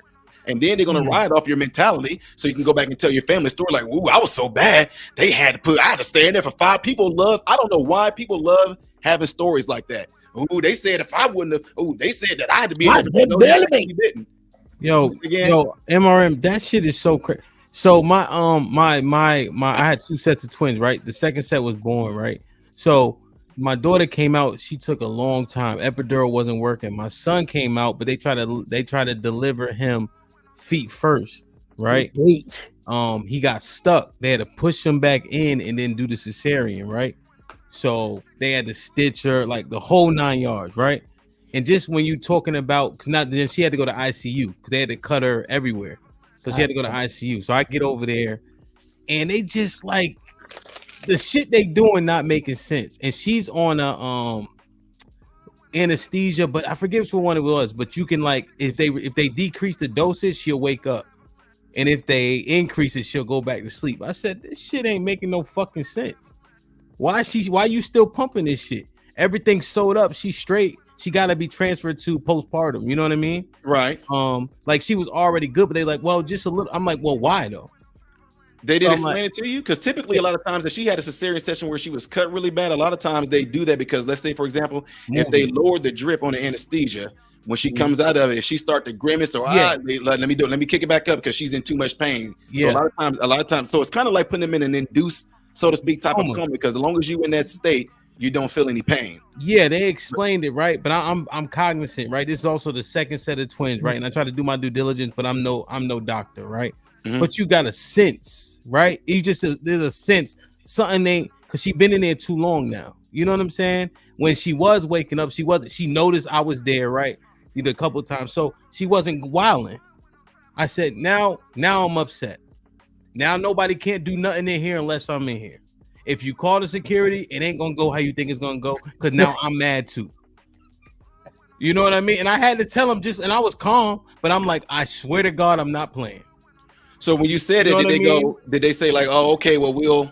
Yeah, everything started to slow down for them too, because they could see in my eyes like I'm not playing, like I'm ready to go. You said all that, they agree with you and just said, okay, we're not gonna do it. What they did, they didn't do nothing to her without me being in there now. You know what I'm saying? Like, because it felt odd, and then it could have been the nurse was off-putting, but you get it. The ICU nurses aren't the same as postpartum, right? They gotta have that motor. But you got to be very vigilant and cognizant because, like you said, the agenda is money, not always the people. Yep. And now they took good care of. We were in Northern Virginia, great hospitals, of course. But it's just crazy, bro. I don't even know if my story even but it just it does because again, you know what I mean. When we go through the schooling part of it, we have to go through every aspect so we can figure out what we want to specialize in. You know how many times I've seen it to where a doctor. This is really fascinating. Where they took if the baby did come out with the feet. When they push it back up in there, the doctor turned the baby in the stomach, and then that's why I was like, I thought that's what you were getting ready to say, but the fact that you said they went with the cesarean avenue, that's because that's another cha-ching. Now that's considered to be surgical. No, MRN. So my daughter was in the canal for like 2 hours. So she came out, her head was like this, like it was crazy. And I'm sitting there like, yo, why are you trying this, right? But all I could think was, you got the stereotypical shit, right? And so you're like, he want to be the first doctor to deliver twins that are 8 pounds apiece at 38 weeks. One of them being what's it called when they feet first? It's slipping my mind. Your breech. Yeah. They were 8 pounds apiece. Yes. So when she came out, and then my son, so MRI, his head got stuck. Nigga head big as shit. His head got stuck. So they had to cut her down there. Right, I got you. Trying to pull him out, and you're right. He cranking like this. Episiotomy, yeah. He cranking like a motherfucker, and his face changed. I'm like, okay, something ain't working. Then he called they called him a gray hair or silver hair, so like an older doctor to come see if he can get him out. And then that's when they had to kick me out and like push him back in and shit. That was the craziest shit I've ever seen in my life. But it's like they want to try some shit. Like he want to be the first one to say, "Yeah, I did this." That's why they call it practice. Because that's what they doing. You were there, Hemp, because people don't talk about, Black women and postpartum and things of that nature and the pregnancy and the things that we deal with. So I really appreciate you being there to advocate for her. And, that means a lot. So I just it's crazy. You can tell. And, it's the same doctor that delivered the first two. But, like it just, you think it's a doctor, but we had similar feelings in our fields. Like, I want to be the first one to, like, for instance, I own a moving company, right? And we had to hoist a big ass sign, but we wanted to do it to say we did it. You know what I'm saying? Like, I think one of my guys, he almost died hosting this fucking sign, but we got it up there, but it's like, we did it. Check, like It's just crazy, bro. But you dealing with people, you know. Yeah, definitely. That's the and honestly, a lot of people don't understand the particular type of I don't want to say stress, but more of man, when you're dealing with, if you don't want to get into this particular type of field, you shouldn't. If you don't have a genuine love for people, then you shouldn't get into it. So that's why it's been a few times where I was kind of questioned about some certain things because you get I get a scholarship to go and do this. And eyes wide open, I'm ready to go out there, and I just cannot wait to be able to go out and do this. Coming from the ghettos of Chicago, and you thinking to yourself, when I get out, I'm gonna go back to my people, educate them, and then you going through the schooling and you see, y'all, this is y'all. I say it all the time. I tease all of my colleagues and say, y'all, y'all are no different than the drug dealers I grew up around in the hood, and then y'all keep y'all lifelong crackheads. Wow. You keep your lifelong crackheads. These people been coming for 15 years. How is that possible that you're having to see your same physician for 15 plus years, and then you hear stories about, oh, he has my kids too? Why do you need to keep coming seeing folks that long? Yeah, and it blew my mind. And then, like I said, once you seen that it's all about that money, and you're nothing more than, I'm not saying this is all doctors, but you're nothing more than a number to most of them, because if they really want to get down to the nitty gritty, the minute you come in there and tell me what's going on with you, I shouldn't be necessarily giving you something for your symptoms. I need to know what's causing your symptoms and get rid of that. But most of them don't. I'm just going to give you, I got a headache, take this acetaminophen or Tylenol. I got a headache, take Advil. I got a headache, take this, take that. But nobody's asking what's causing it. Can you tell me what's causing it? You do that, that means you don't have to come and see me no more, which means I won't have to write no scripts no more, which means I won't be making any money. You know what's ill? Before Joe, this is real quick. It's crazy how shit be working. Like YouTube glitched earlier, so it dropped the numbers to like 5 people watching. That's what it said. I don't know if everybody left and shit. And this the one, and so we still got 330 people, but we averaged like 500. It's like, of course, this night where we learned some shit, the shit got a glitch. Like, you know what I mean? It's just always something, bro. It's always something. Go ahead, my bad, Joseph. No, it's all good. I wanted to. I've been waiting patiently, and I want to just say really quick, and then I'll let you go, Joseph. That's okay. I just wanted to say very quickly that I'm glad that we're having this conversation. I'm glad that because it sounds like you guys needed it. It sounds like the people in the chat needed it. It sounds like the people who've come up on the panel needed to have this very important conversation. So I'm glad that we can, even though it was a shady topic, I'm glad we can approach it, and you all are getting something out of it. And I hope that we can have more productive, stop doing that. More productive conversations like this. So I'm really glad that this turned into what it was, as opposed to another episode of Gender Wars. So just wanted to say that. Go ahead, Joseph. Okay, thank you, Dana. I actually agree with you, Doc. What's your name? MRM. MRM. I like Doc. I like Doc better. I'm gonna call you Doc. All right. So Doc, my dad, he had 2 open heart surgeries. He gained a lot of weight from the propofol that they were giving him, which actually caused more fluid to build up in his lungs, which contributed to his weak heart. And on top of that, he developed lupus right before he died. Every time I went with my dad to the doctor, it seemed like they would always give him a new medication to take, and it was in his trial period, right? It got to the point where my dad got tired of taking so many medications, because some of the medications made him gain weight, other medications made him constipated, then he had to take another medication to loosen his stool up, then another medication made him lose his appetite. So he started going Ayurvedic, which he taught to me, which is the reason why I do it now.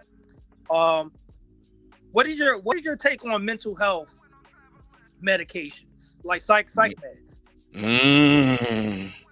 I don't know if y'all want to go down that avenue. Let's do it.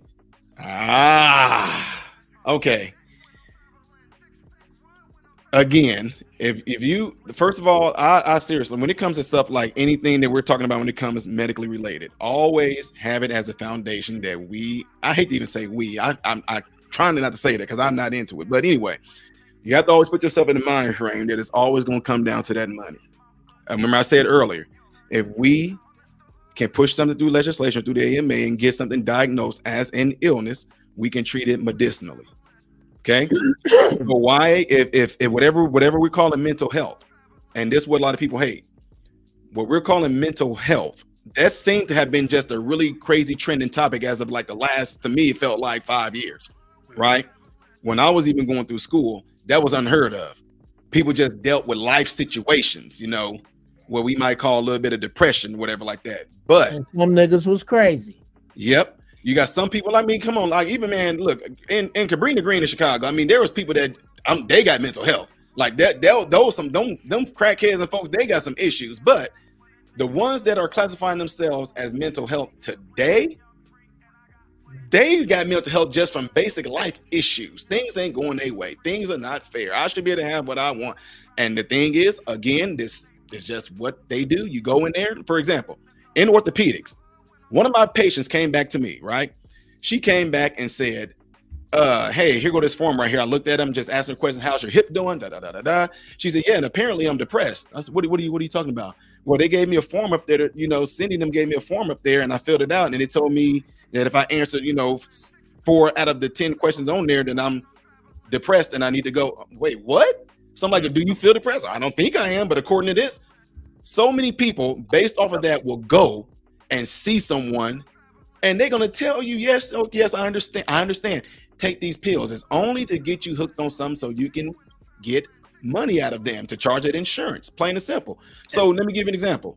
Okay. Whatever is causing you to so-called have these mental issues, did it take a pill to get you there? Nope. And if it didn't, what makes you think a pill is going to get you out of it? That's the question I've been asking all my psychiatrists. Why do you keep pushing this on me and it's not fucking working? It's money, man. And let me tell you something else. Look at a lot of the side effects that come with these psychiatric pills. Yep. It increases your self-deletion rate. Yep. So how is it that something that is supposed to help you is causing you to have more psychiatric issues that causes you to have thoughts of self-deletion? See what I'm saying? It doesn't make sense. See, it makes zero sense. No, and see, and here's the deal. What happens is this: when you take certain type of medication that they give you that's supposed to be for your psyche, it causes your brain to release like serotonin or dopamine, which is like the pleasure. You know, you get that whenever people have the big O. But when you have that, your brain thrives on that. It wants that back. It's like it's like self-positivity. It wants that feeling back. That's what, matter of fact, that's what most addictions come from. They get that huge release of dopamine, whatever. And in doing so, you want to return back to what made you feel good. So when you take this medication, it causes your brain to release those hormones within yourself and you feel so good, you are tricked into thinking that it must be working because I feel good. But if it did, you should only have to take it one time. Why is it that when it dies off, oh, I got to go ahead and pop this again so it can keep on releasing dopamine to make me feel good all over again? But you never address the issue that was so-called causing you to have this mental issue. So what it is that people don't want to have these talks and actually peel back the layers and get to the nucleus of what's causing them to be in this mental state that they're in, which we'll find that a lot of times, I'm just being real, some folks forgot that they were touched on or something. It's all, I kid y'all not, from what we've seen, about 60 to 70% of all of it came back to something that happened to somebody in their childhood, that they covered it up with sometimes anger, or they covered it up with sadness, and whatever it is that they covered what happened to them up with, it becomes a part of their behavior. It becomes a part of their character. And when they become an adult, they can't figure out why. I don't even understand why I'm like this anymore until somebody gets to them and talk to them and peel back the layers onto what happened to them. But as far as like I'm just being real, some of the, I call them the snow cone color hair, social justice warrior kids of today. No, but a lot of doctors would take them right on in and put them on medication because it's money. Yep. Well, it sounds like it sounds like an overdiagnosis of it sounds like a case of overdiagnosis of neurological behavior, and then by like prescribing drugs or pills to you're chasing after a high that's supposed to relieve that temporary emotional discomfort until you need that next high again. And then people get addicted and hooked into the feeling, and it changes their behavior, and they can't live without this feeling. Rather, I think the problem is more social than anything else. Like you said, if they were to actually express their emotions and their feelings with their best friend or with their family members like we used to do 20, 30, 40 years ago, you wouldn't have so much stress on your mind. You used to be able to actually unload all of your stressors or your problems. Someone else would talking would kind of help you get everything that was on your mind at work with your best friend or with your ride or die, right? That's what our therapy typically was. But if we're disconnected in reality right now, and we're all on social media or in front of computers all day, you lose those social skills and those norms that kept you sane. Yeah, that's true. But It MRM, I wanted to, bring to your attention, when you go and talk to a therapist or a psychotherapist, if you tell them part of your treatment plan is take medication, but they put so much emphasis on it. If you decide that you want to go a natural route and do something different, they will drop you as a patient. They've done it to me. They've done it to me about 4 times. I'm like, I'm not taking the medication. Oh, there's no reason for you to come back. Okay, fine, cool. Yeah, and then the thing is, again, with them doing that right there, you got your answer. They don't care about you per se. They care about what you're bringing them, which is money. Yep, because they prescribed me what's that shit called? Seroquel, and that shit had me vomiting. Oh Lord. Oh, I didn't need that shit. I'm not anorexic. What the fuck? Like, why did they see? That's what they do. They prescribe you anything, and then they'll tell you, oh, it's a 10-day, 14-day loading phase. They gave me Wellbutrin one day. My dick stopped working. I couldn't even get it up anymore. That's the reason why I started going that. it's not as serious. But see, they was on my ass when I'm like, yo, or I was being insensitive, and I'm like, I don't believe in depression and shit like that. Like, I just don't, man. I think hard times happen, but we fight through everything else. I'm not gonna be in a state where I can't function, or I'm you know what I mean? Right. See, that's what I'm saying, because I'm not gonna give no details. That might be for another show on what I experienced coming up. But when you're talking about being like 10 years old, going around Chicago picking cans and turning it in for money to get some bread and some bologna, that's what me and my brothers them had to do. And to get where I am right now, and I look at some of the kids today, and I'm like, even some adults, I'm like, no, that it's hard for me. And not that I don't think that people have issues, but the thing is, I like to talk to people and say things like this. Okay, I don't know if anybody got kids on this panel, whatever like that, but yeah, I'll give you an example. Uncle Jeff, I saw some of his stuff on BET. Me and my wife just watched the other day, sitting there cracking up laughing. He telling jokes and everything. What do? Our response is we laugh. When our child do something that's joyous to us, we feel that sense of joy. When they accomplish something, we feel proud about what they did. Why is it that we want to try to avoid when pain hits us? Why we try to avoid that we were built to deal with that emotion. We don't like to deal with the loss of a loved one or anything like that. We always try to so-called be strong. And why don't we want to face it? Why are we so open to laughing, so open to seeing the joy, so open to being proud, but we're not open to whatever it is that's causing me to be in this so-called state of depression, they want to call it. We don't want to deal with it. We try to find ways around it. I never seen nobody say, you know what? I feel so happy. I'm just about to get drunk. I feel so happy. I'm about to take these pills. No, but you want to you want to take pills whenever you're feeling bad or down and out. No, whatever's causing that, talk to somebody about it. I even tell people, look, I'm real. Yeah, as a man, when nobody was around and it was me by myself, when I had some stuff that was going through in medical school, yeah, I found somewhere and I straight did Cuba Gooding Jr. I'm so sick. I started swinging at the air and beating pillows and everything. I had to get it out, but once I got that out, I kind of wiped myself off. All right, I got it. Cool. All right, got it off me. But if I'd have sat, Kill on you, motherfucker! Come on, let me out. Don't. Let me out. That's perfect. That's exactly what I'm talking about. But that's some that's some real stuff right there, though, man. I mean, I know we laugh about that with Trey, but that's some real stuff. Imagine if he didn't do that and he suppressed that, he probably would have went on through with what he wanted to do.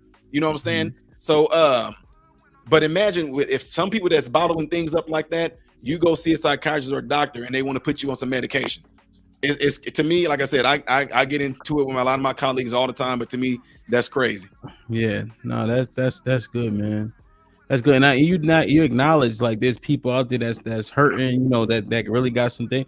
And I'd rather reserve those diagnoses for people who deserve it, who are really in that state. You know what I mean? Like it just, in MRM, one thing you said, I coached. Ratchet City gonna yell at me for this. I coached high school football, right? And the kid would get hurt. And I'm like, what happened? You missed that tackle. Well, coach, I thought he was gonna go this way. I went too low, etc. I said, are you hurt or are you pride hurt? And I'll be talking about the play. It's supposed to be his ankle. He forget about the fucking ankle. His feelings really hurt because he missed the tackle.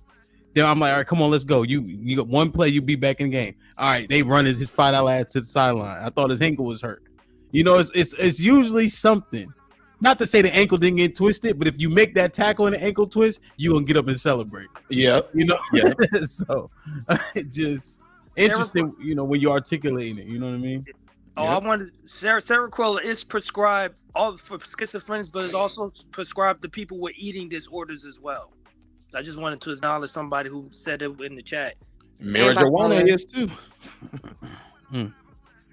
Which that right there in itself, that's another story too. Because my family is Jamaican, and I'm not one of them have ever wrecked a car or been not being able to do their work or anything like that whatsoever. And been doing it since they were kids. We got it's our tea, they eating salads. So I said it when I was going through school. I said, you know, I think by the time I graduate, that it's going to be legalized because they're seeing the truth of it. You know, it doesn't do anything at all to you besides you be hungry, you in a good mood, and you'll be pissed off if somebody ruin that mood. So yeah, man. Okay, I'll go ahead and fancy and chalk myself up to being the weed expert here.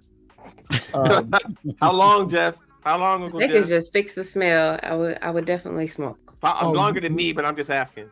Oh no, I know. Actually, real strong, maybe 6 or 7 years. Because recently. Oh, brother, I was under the.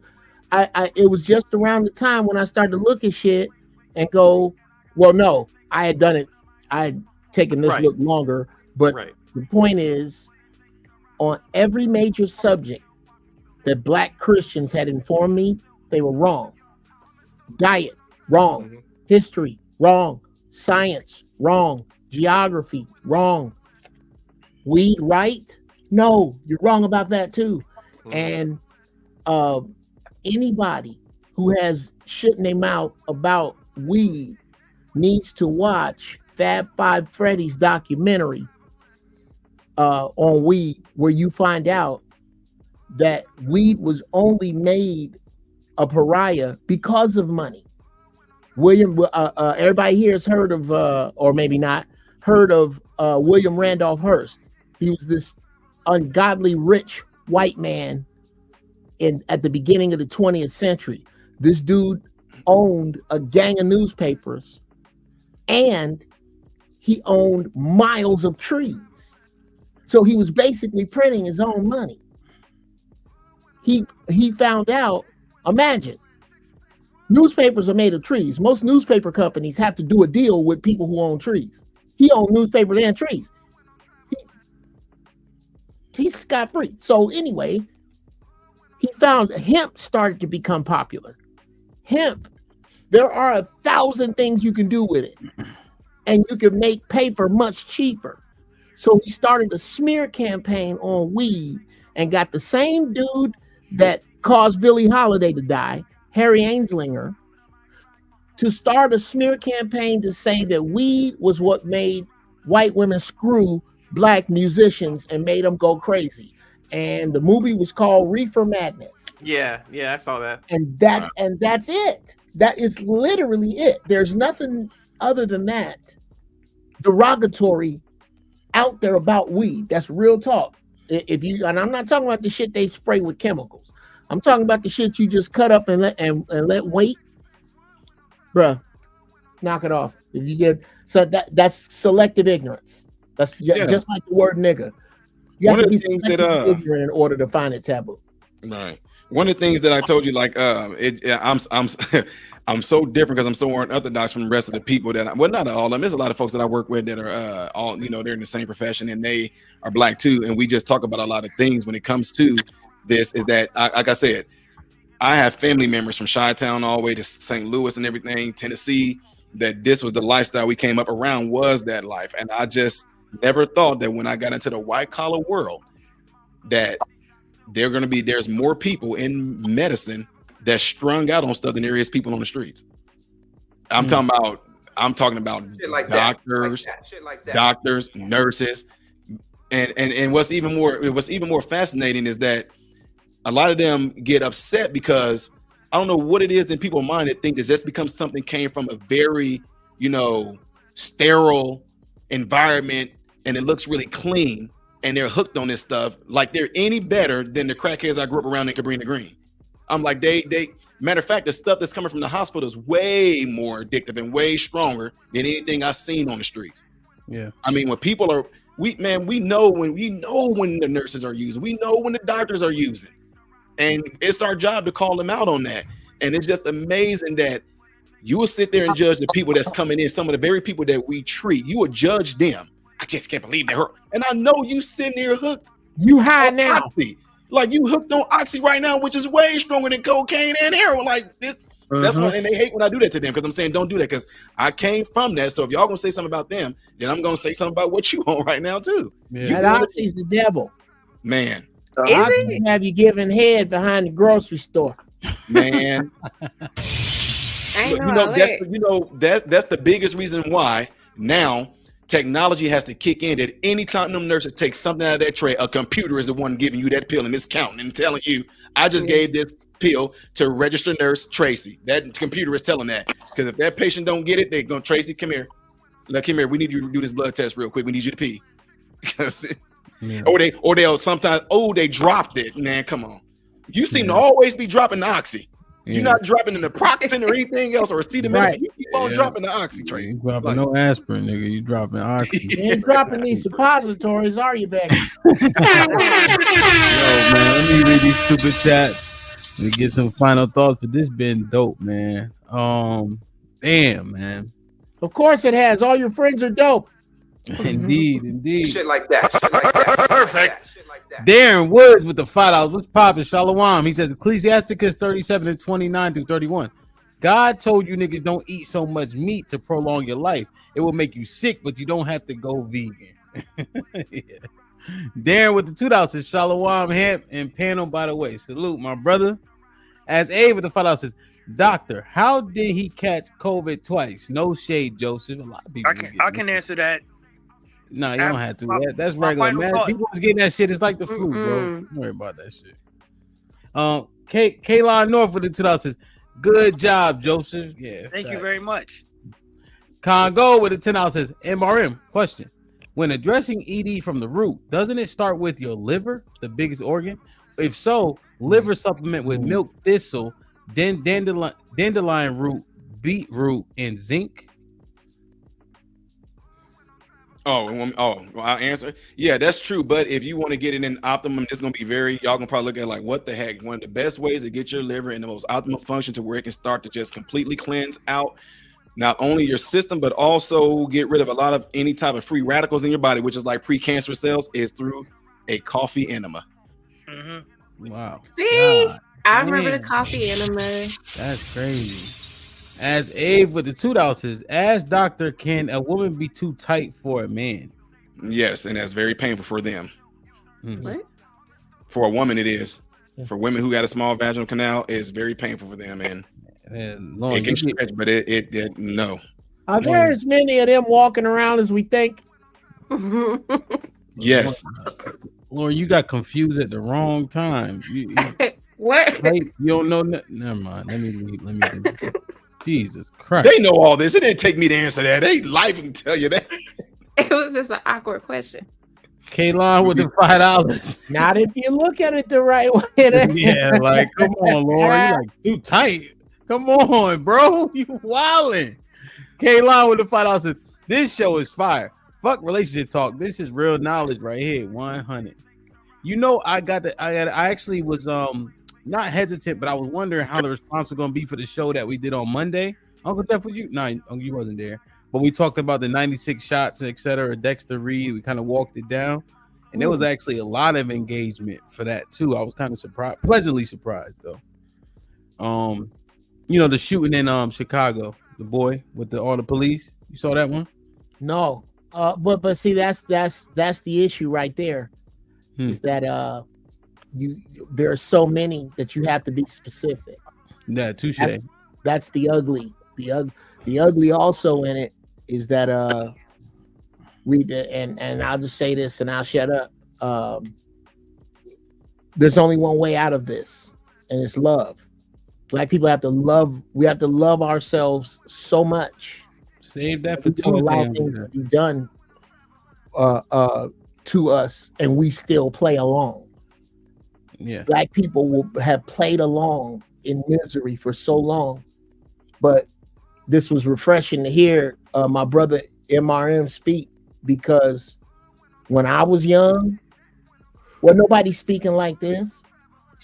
You wasn't finding people. I mean, you would find the rare people that we made fun of. Everybody had that back in the 90s, had that vegan auntie that everybody said was weird and thought she smelled funny and all that other dumb shit that we used to say. But to find young Black doctors talking like this, bro, that's why I don't let niggas run their mouth out on young people around me. No, because it ain't all of them. And whatever they learned that's fucked up, they learned it from your old ass. No, I'm not doing it. Grove Dwayne was popping, my brother, with the 10 ounces. Much respect from Virginia. Indeed, man. Reese with the $5 says, my fifth great grandfather, who came from Scotland to Jamaica in the 1700s, was what was called a druggist. I don't know if MRN knows the history of slavery in medicine. John, the analyst, CRK, was popping with the $5 says, Jeff may still be getting hanging with the Cooper, quote unquote, money. Talk to him, Jeff. Chat Mafia. Reese with the $5 says, in fact, some of the biggest slave owners in Jamaica, Thomas Thistlewood, the Wedderburns, Beckfords, and my own family, the Andersons, started off as doctors. You didn't want to mention the Sangsters? And the Sangsters. As Abe with the $5 says, wow! Exclamation point. Wow. This is a great show. Thank you.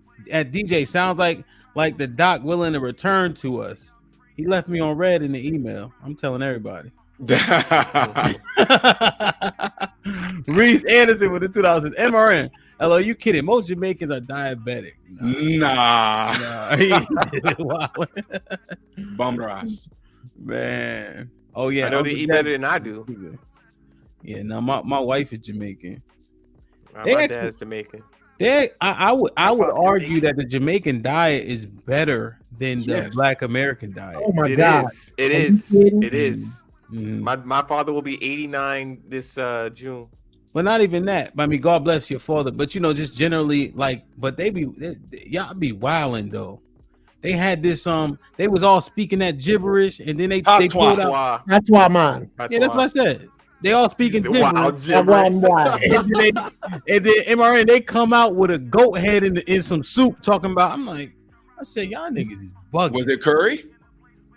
It was goat head stew. Yep. Hell yeah. Probably curry. Hell yeah. The answer is yes. It's curry. Bro, they like, yeah. Fried banana. Sure, but that's their diet here. Yep. Like goat. Yeah, like, but I had to start talking. I'm like, because it's like they bombarded me. I'm like, bugging. Do you understand it?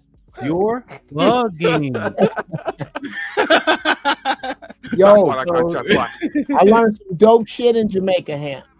I was down there, and we were supposed to be going snorkeling, and the Jamaican dude was driving the boat, but quite naturally, it belonged to the Cartwrights.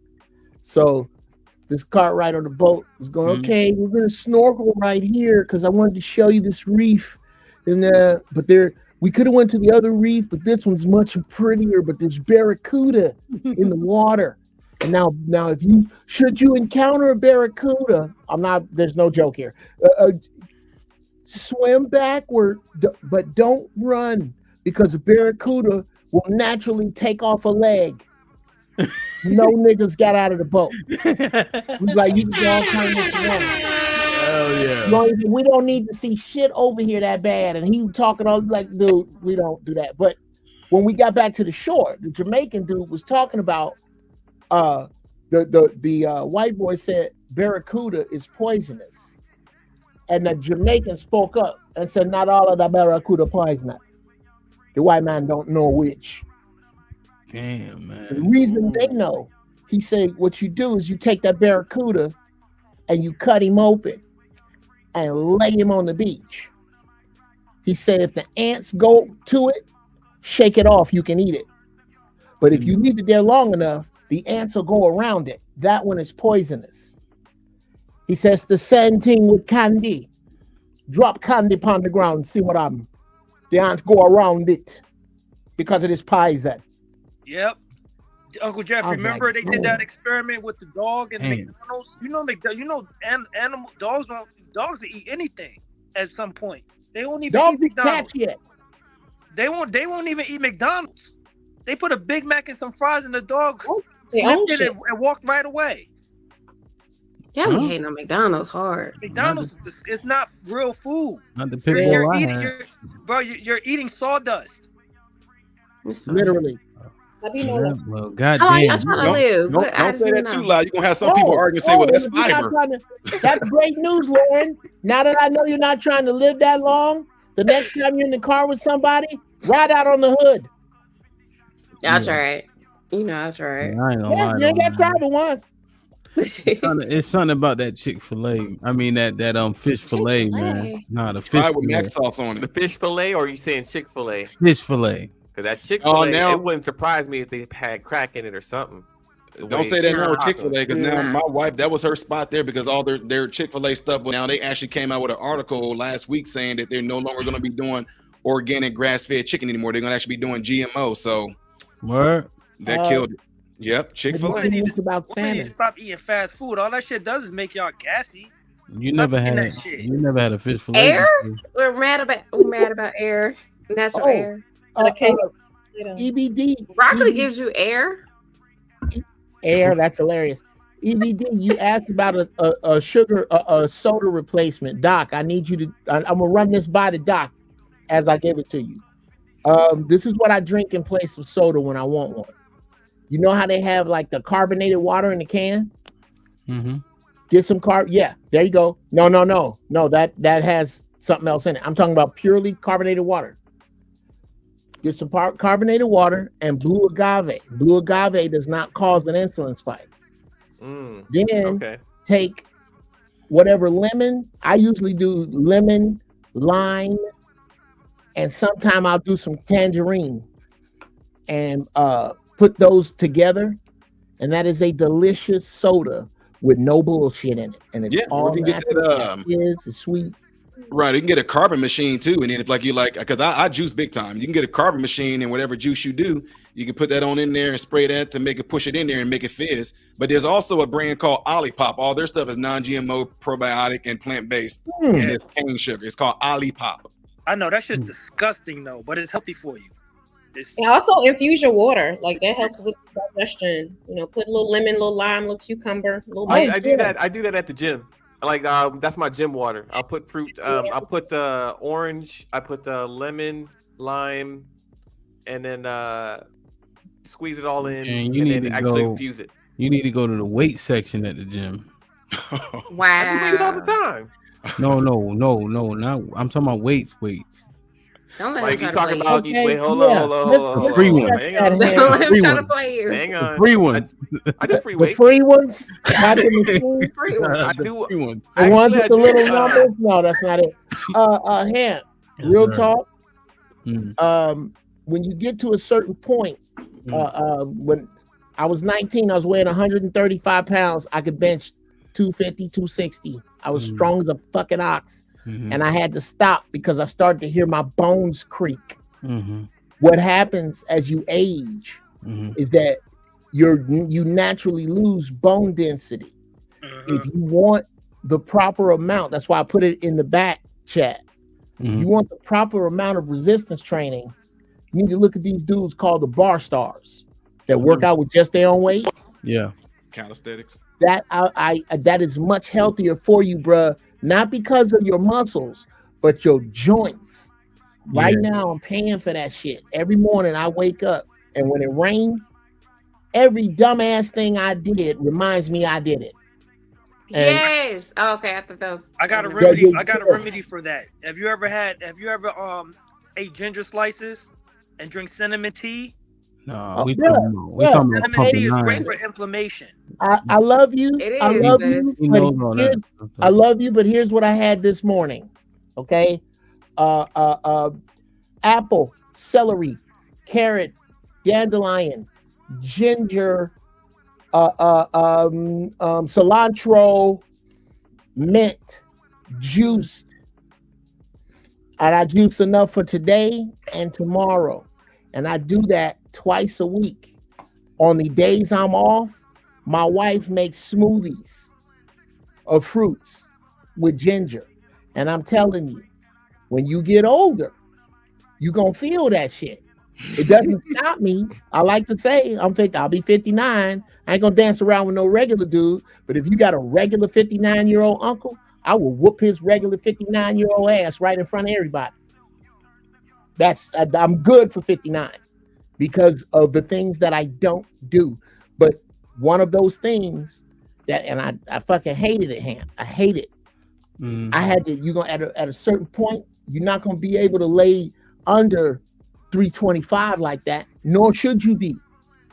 You can do the same thing by doing 10 max sets of push-ups a day. Uncle Jeff, I don't know. I bet you. Before you speak, just look up Hannibal Bar Stars. That dude's a legend, bro. I'm gonna look. I just got like a superhero. He do shit that dudes that you know. If you only know dudes that work out with weights, I bet you they can't do what he does. Is he also known as King Hannibal? King, yes. Yeah, he's a freak. Yeah. No, I would love to see. I would love to see him on Ninja Warrior. Like, yeah, that he is amazing. He looked like a Marvel comic character. I know, but Uncle Jet, the power I could generate will lift a nigga out his goddamn sneakers. You know what I mean? Sure. Dude, that is. But you're right though. My elbows hurt though. Bruh, I got 5 daughters. You have that bison energy. Uncle Jeff, I just have a question.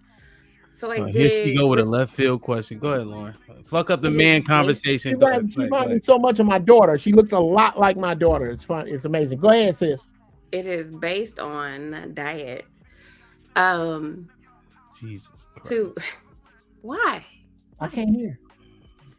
No, my question is He talks like Christopher Walken, Uncle Jeff. I don't know why. Like, this shit is nuts. Oftentimes.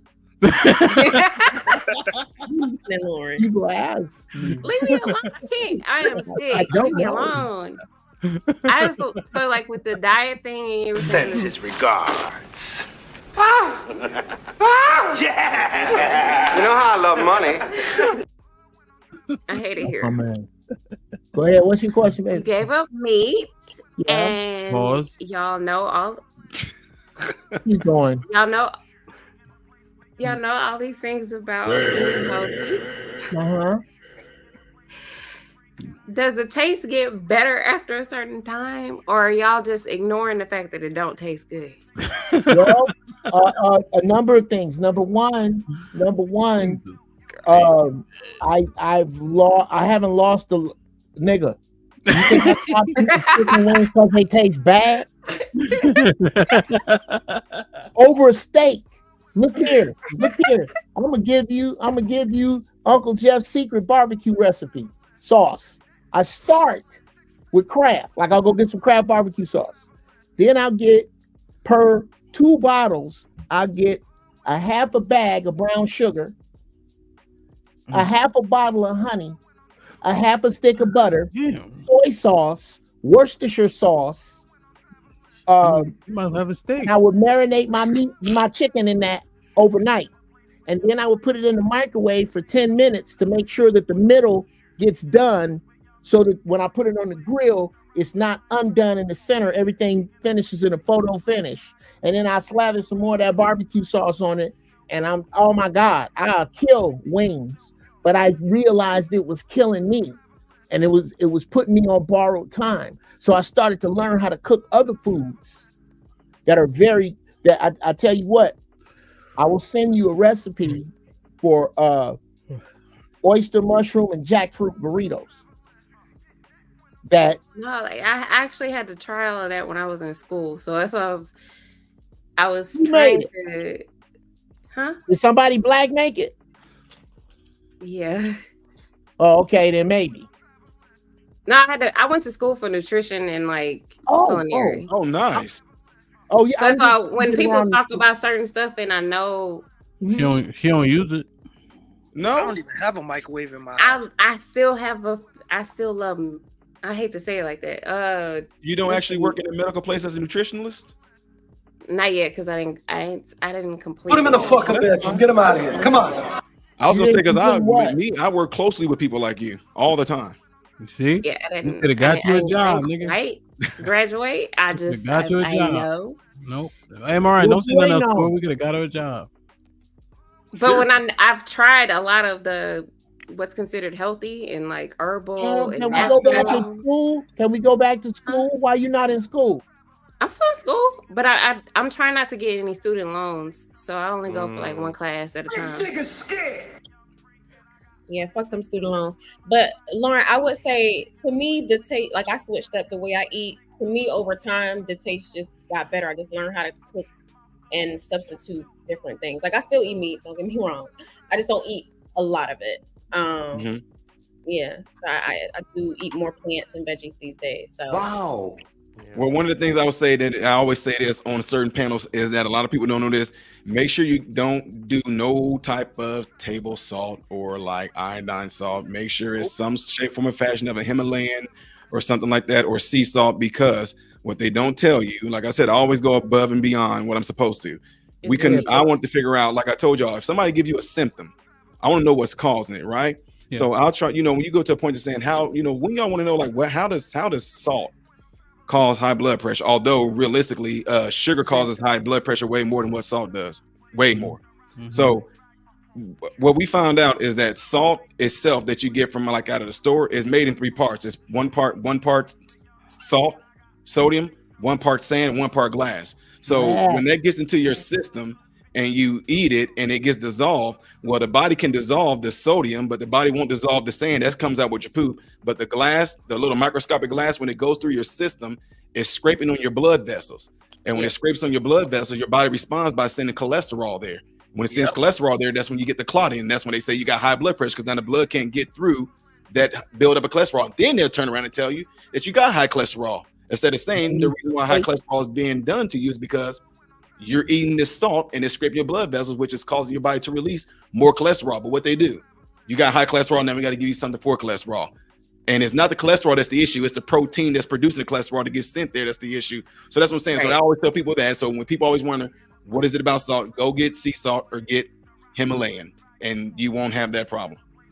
That's good, man. Yeah, MRN, man. I'm gonna keep bothering you, man. I know you're busy, but me and Uncle Jeff and I doing a one-on-one interview next Tuesday. That's gonna be fire. Yeah, I try to, but I think it's the 12 p.m. part. Like I'm usually done. Like you see, I'm on here late.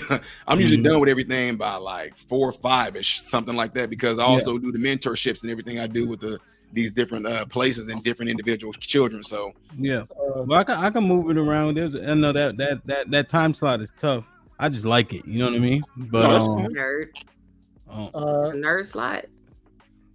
I just think that when it comes to dieting, it's when we say people should get a better diet, that it's a lifestyle change, like going to the gym. People who are like obese or out of shape, telling them to get to a gym, it sounds insulting, but I mean, even though what you have is the best intentions and you want them to live longer and improve their health condition, it is a lifestyle change, meaning only they can take the first step and commit to it. You can be there, you can take them all the way to the front door, but they got to walk through it. So I think it's the same thing with dieting. Dieting's very rough to tell somebody, well, you got to stop eating your favorite fucking food.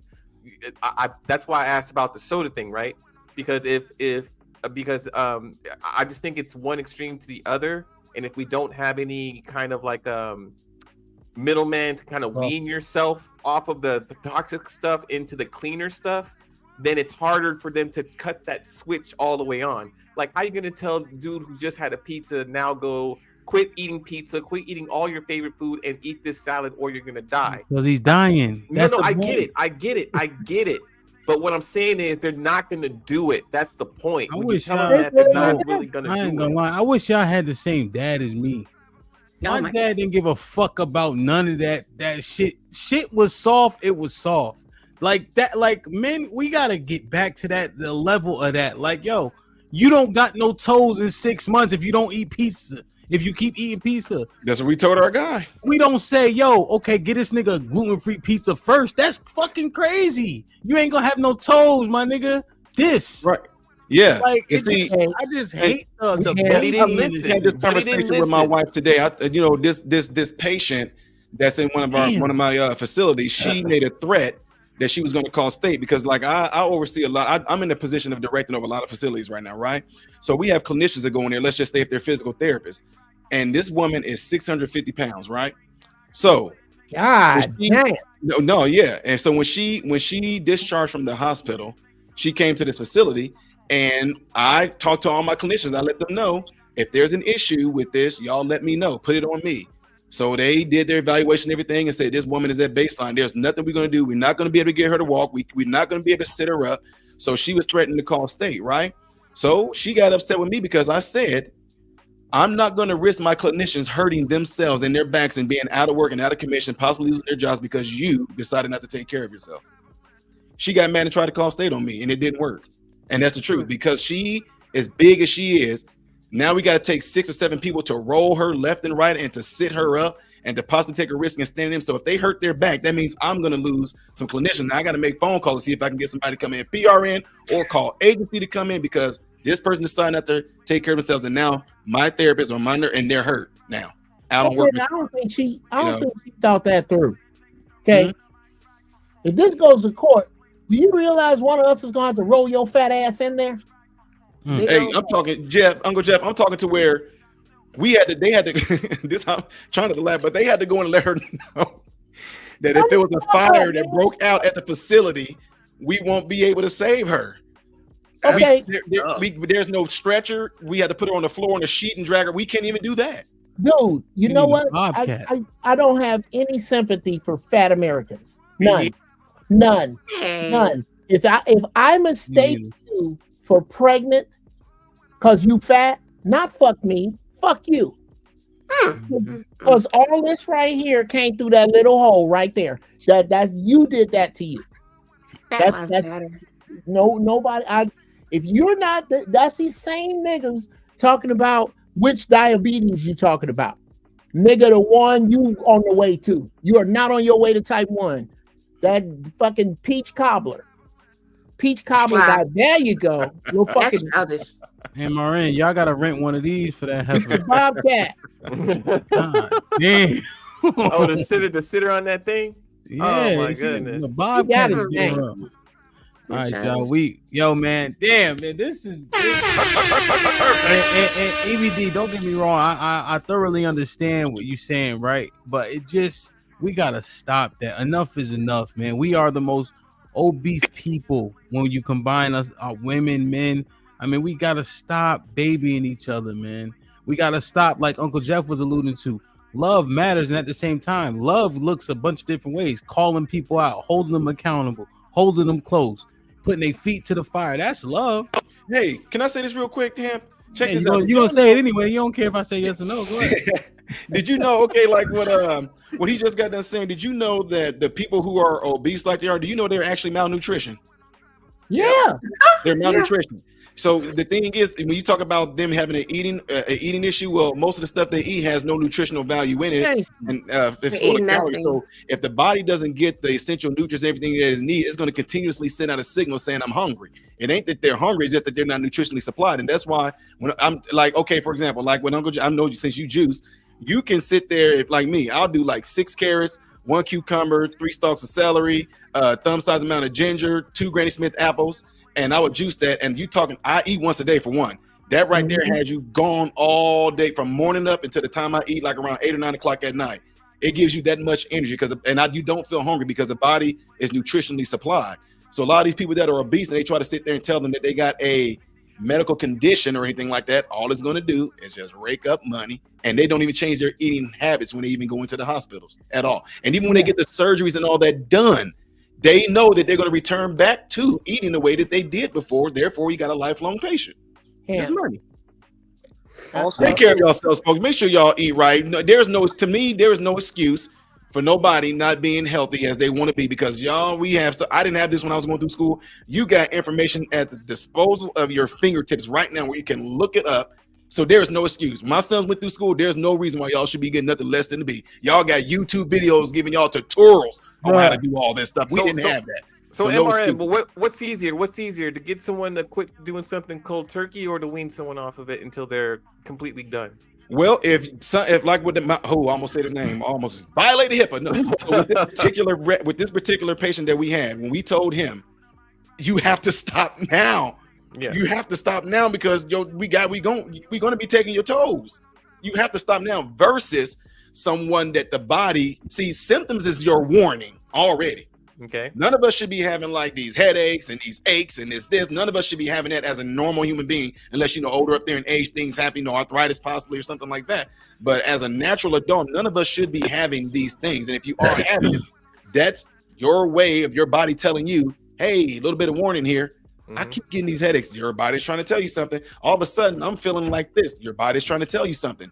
Get on top of it right now. And it's going to be a result of something that you're putting in your body. So if somebody that's trying to get themselves together, yes, some people can be weaned, but if it's life-threatening, it needs to be a right now stop deal. Like it needs to stop. So it depends on the seriousness of the ailment to where you want to. No, I got you. The individual, each people are different. I Like got you. maybe I because got I'm so competitive, if somebody came and told me, hey, Ty, you might want to cut out on such and such, that's the reason why you're having palpitations. Right. Oh, it's a wrap. Yeah, man. And put it point. Oh, go ahead. We're gonna do final. Shit. Y'all talk a lot every time I say final thought. I just wanted to add, a caveat to that too. A lot of quick one sec. I just wanted to say that obesity, kind of comes from two places: soul food and the black church. You know what I'm saying? Some of the fattest people are in church. And they think that praying away the fat is going to help them instead of working. Because the preacher's telling them, oh, you get your reward in heaven when you die.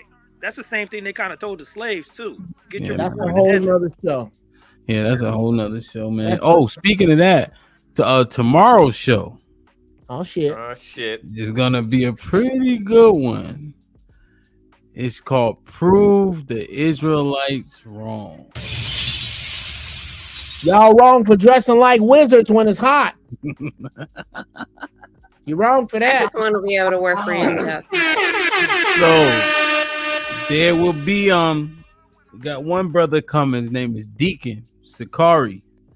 In terms of the Israelite community, he'd be top, in my opinion, top 4, top 5 in the community. So this shit should be pretty dope. So if anybody got any questions and want to try to see if they can stump the brothers and etc., come through. It's gonna be a good ass time.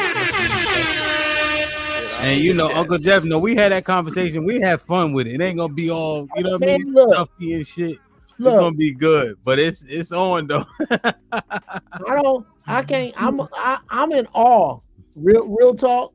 Before I even go there, I come at brothers who study anything outside, unorthodox, outside of this bullshit we've been given, with respect. I have to respect the fact that whatever this man is talking about, he's taken hours of his life minutes to devote to it, and it's led him to good. Whatever leads you to good to a certain point, and then they cuss white folks out too. How much can I have? Shit like that. Perfect. Yeah, man. It's gonna be cool. It's gonna be a good one, man. So, damn, man. I love y'all, man. I appreciate it, man. Damn, man. This was great. That glitch bothered the hell out of me, but the good thing is I could still clip, and still get it out to the masses, So that's good. Speaking of that, check my email, Hamp.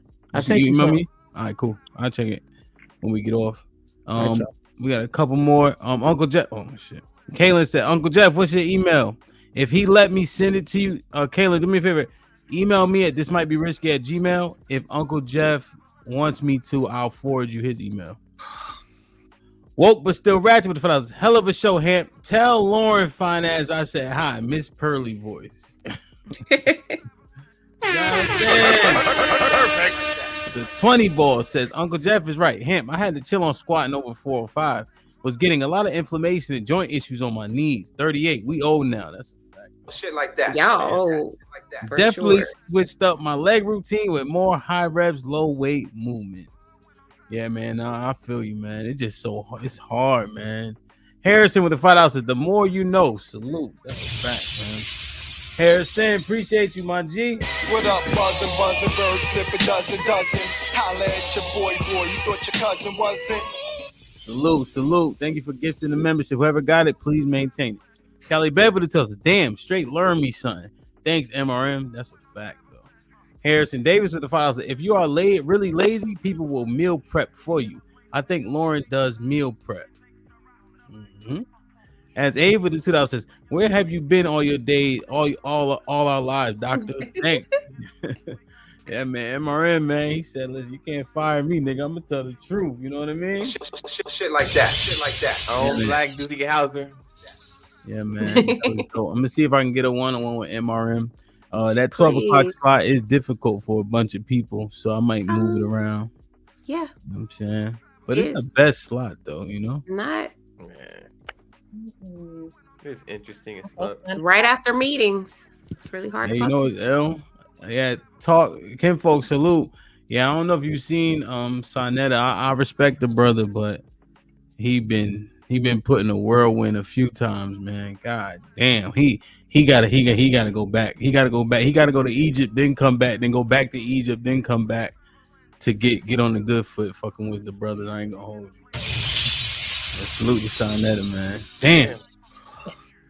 Yeah, I'm excited for tomorrow, man, for sure. I'm gonna sit back and chill. I got a lineup, so I'm just gonna sit back, read, try to moderate. That's it. Let me drive the boat. I can do it. What? I'm gonna sit back, man. They know they shit. It's gonna be good though. Joseph, any final thoughts? Yeah, it's Q&A time. I'm gonna be brief though. No, I'm not anorexic. You got 30 seconds. I'm not anorexic. I was never anorexic. What else?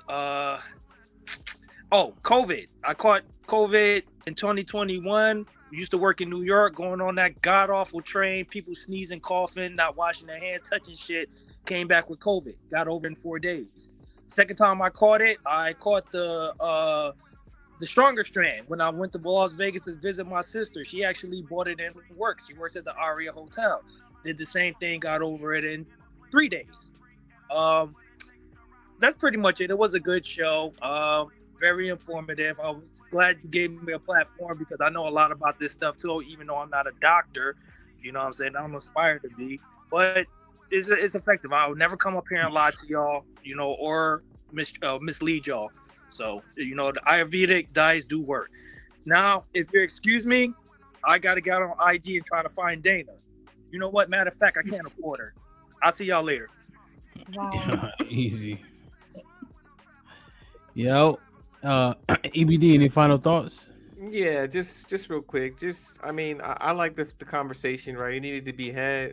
I think we can all come to a conclusion that, you know, diet and exercise is the best thing for everybody in order to have the best physical outcome, no matter what age you are. I guess that's something, I think that's a given by now, but I just think that when we're talking about men's sexual health, it's never just going to be the one silver bullet. I don't believe in that. Because if it were, then it would apply to everybody or a greater percentage, right? It's going to be a multitude of factors, especially if we can kind of conclude that 50, 60 years ago, it wasn't this percentage, the percentages weren't this high, right? So, you know, things have changed, times have changed, our food has changed, all these things, but it's something that we're going to have to cope with and learn how to deal with as we get older in the new era in 2024. And I just think that if you do go through that, it's not the end of the world. It's not the end of your sexuality. You just have to bite the bullet, look in the mirror, and know that other people are going through it too, and that you can get back to your regular scheduled program, but you will need to make some changes in your life in order to do so. Word. Coach Tay? Yeah, first, just, you know, thanks, bro, for giving us this space and opportunity. I love to have these types of conversations, and I just believe in the sentiment that I think MRM was basically driving home. You are what you eat, and to be mindful and very intentional on what you put in and on your body, because it makes a difference on how you feel and what you produce in terms of, you know, that energy and productivity. Yeah, indeed, man. Lauren? I appreciate this conversation. I do feel like there may have been some discrepancies in regards to the situation that I addressed at the beginning of the show. But I appreciate MRM saying that shocking someone cannot make them impotent or their penis not working.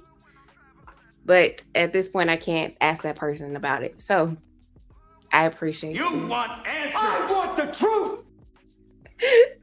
Appreciate this conversation. Are you trying to defib a dick like back to life, or bring it back like Frankenstein? It's a lie. It's a lie. I'm not gonna ask about it because we're beyond that. Yo, I'm happy we're happy. They don't call me Hamp Tracy for nothing, man. We did the detective work, man. You got friends on. That's it. It's fine. He's a great fan. Quizzy, regular shit. Are you gonna give it mouth? Wait, if it does go in, are you gonna give it like mouth to mouth, like you in the medical? No, like, that's the problem. like- She didn't do the mouth to mouth. Why would I try? You don't want to. How you gonna lose a patient? Give Hey, it mouth. man, it's okay. CPR. Try. CPR. You tell me it don't work, I believe you. I'm not gonna lose him. I'm not gonna lose him. All right, man. Let me do my final thought, man. Shout out to Limp Dick Lonnie, who now got a baby. You know what I'm saying? So salute to him, man. Now this was super duper. It was dope, man. Just in terms of the information that was brought out, and we had fun with it. We've been having a good run of topics, can be heavy as we want them to be, and we've been making them fun to get through while still uncovering some gems and getting through the issues, uncovering the root. Now we just got to get to a semblance of a solution, you know. But it's been fun, man. We've been doing the things the right way. I just hate that glitch messed up this one. There's been plenty of other shows it could have messed up, you know. But I'm just glad that we still had 300 people here to get it, and then I'll definitely do my part in clipping it up to make sure that we get the gems out of it as well, man. But we've been grinding, man. Salute. So Wednesday, tomorrow night, 9 p.m. Eastern, prove the Israelites wrong. Anybody can hit the link. You can have a question, comment, or smoke. All of it's fine, right? You know, I got to make the titles provocative, you know, but we could definitely just have a conversation about things that people have been wondering. I get a lot of messages in terms of people like, so Ham, what, how do you know this? Where do you get it from? What you think? I've been reading XYZ. So there's so much learning going on behind the scenes that makes all this shit worthwhile, you know? So salute to the brothers, salute to the sisters who've been trying to learn this subject, that subject, whatever it is. Don't be stuck in a rut. You know what I mean? There's a truth out there. Find the truth, not just your truth. You feel me? So I think we've been doing a good job. Real shit. John, salute for the 20 ball, man. Appreciate you, John. 9 p.m. East. I'm sure you're gonna hit the link. Yes. In a way in which you want to understand it, CC. Yes, 100%. You know, so. Good job, everybody. If you want to clip out the beginning, that's fine. Oh, no, that's the first clip. That clip coming out tomorrow. 12 p.m. If y'all want to see Lauren's story about how she got put in the friend zone, that will be out 12 p.m. Eastern sharp. Before all the knowledge that I just touted. Damn. You're such a hater. I ain't never been curved that bad in my goddamn life. Wow. Take that for you, sis. You deserve better. I did. So what happened? You electrified a dude's dick, or Nah, EBD too late, cowboy. Hey, watch the replay. Clip, yay. Everybody go watch the replay. Y'all missed that part. That's when it was still glitching, kind of. Damn it. But yeah, man. Damn, Lauren. You on your Holly Berry shit, man. Wow. It just gets worse. They It's like we can you. end the show. It's fine. I feel like final thoughts have happened. Huh? No, just thinking, man. I don't think you They need to like think. they like you until they find out you crazy. God, brother. Jesus, man. Like, share, and subscribe. Tell a friend. Tell a friend. We out.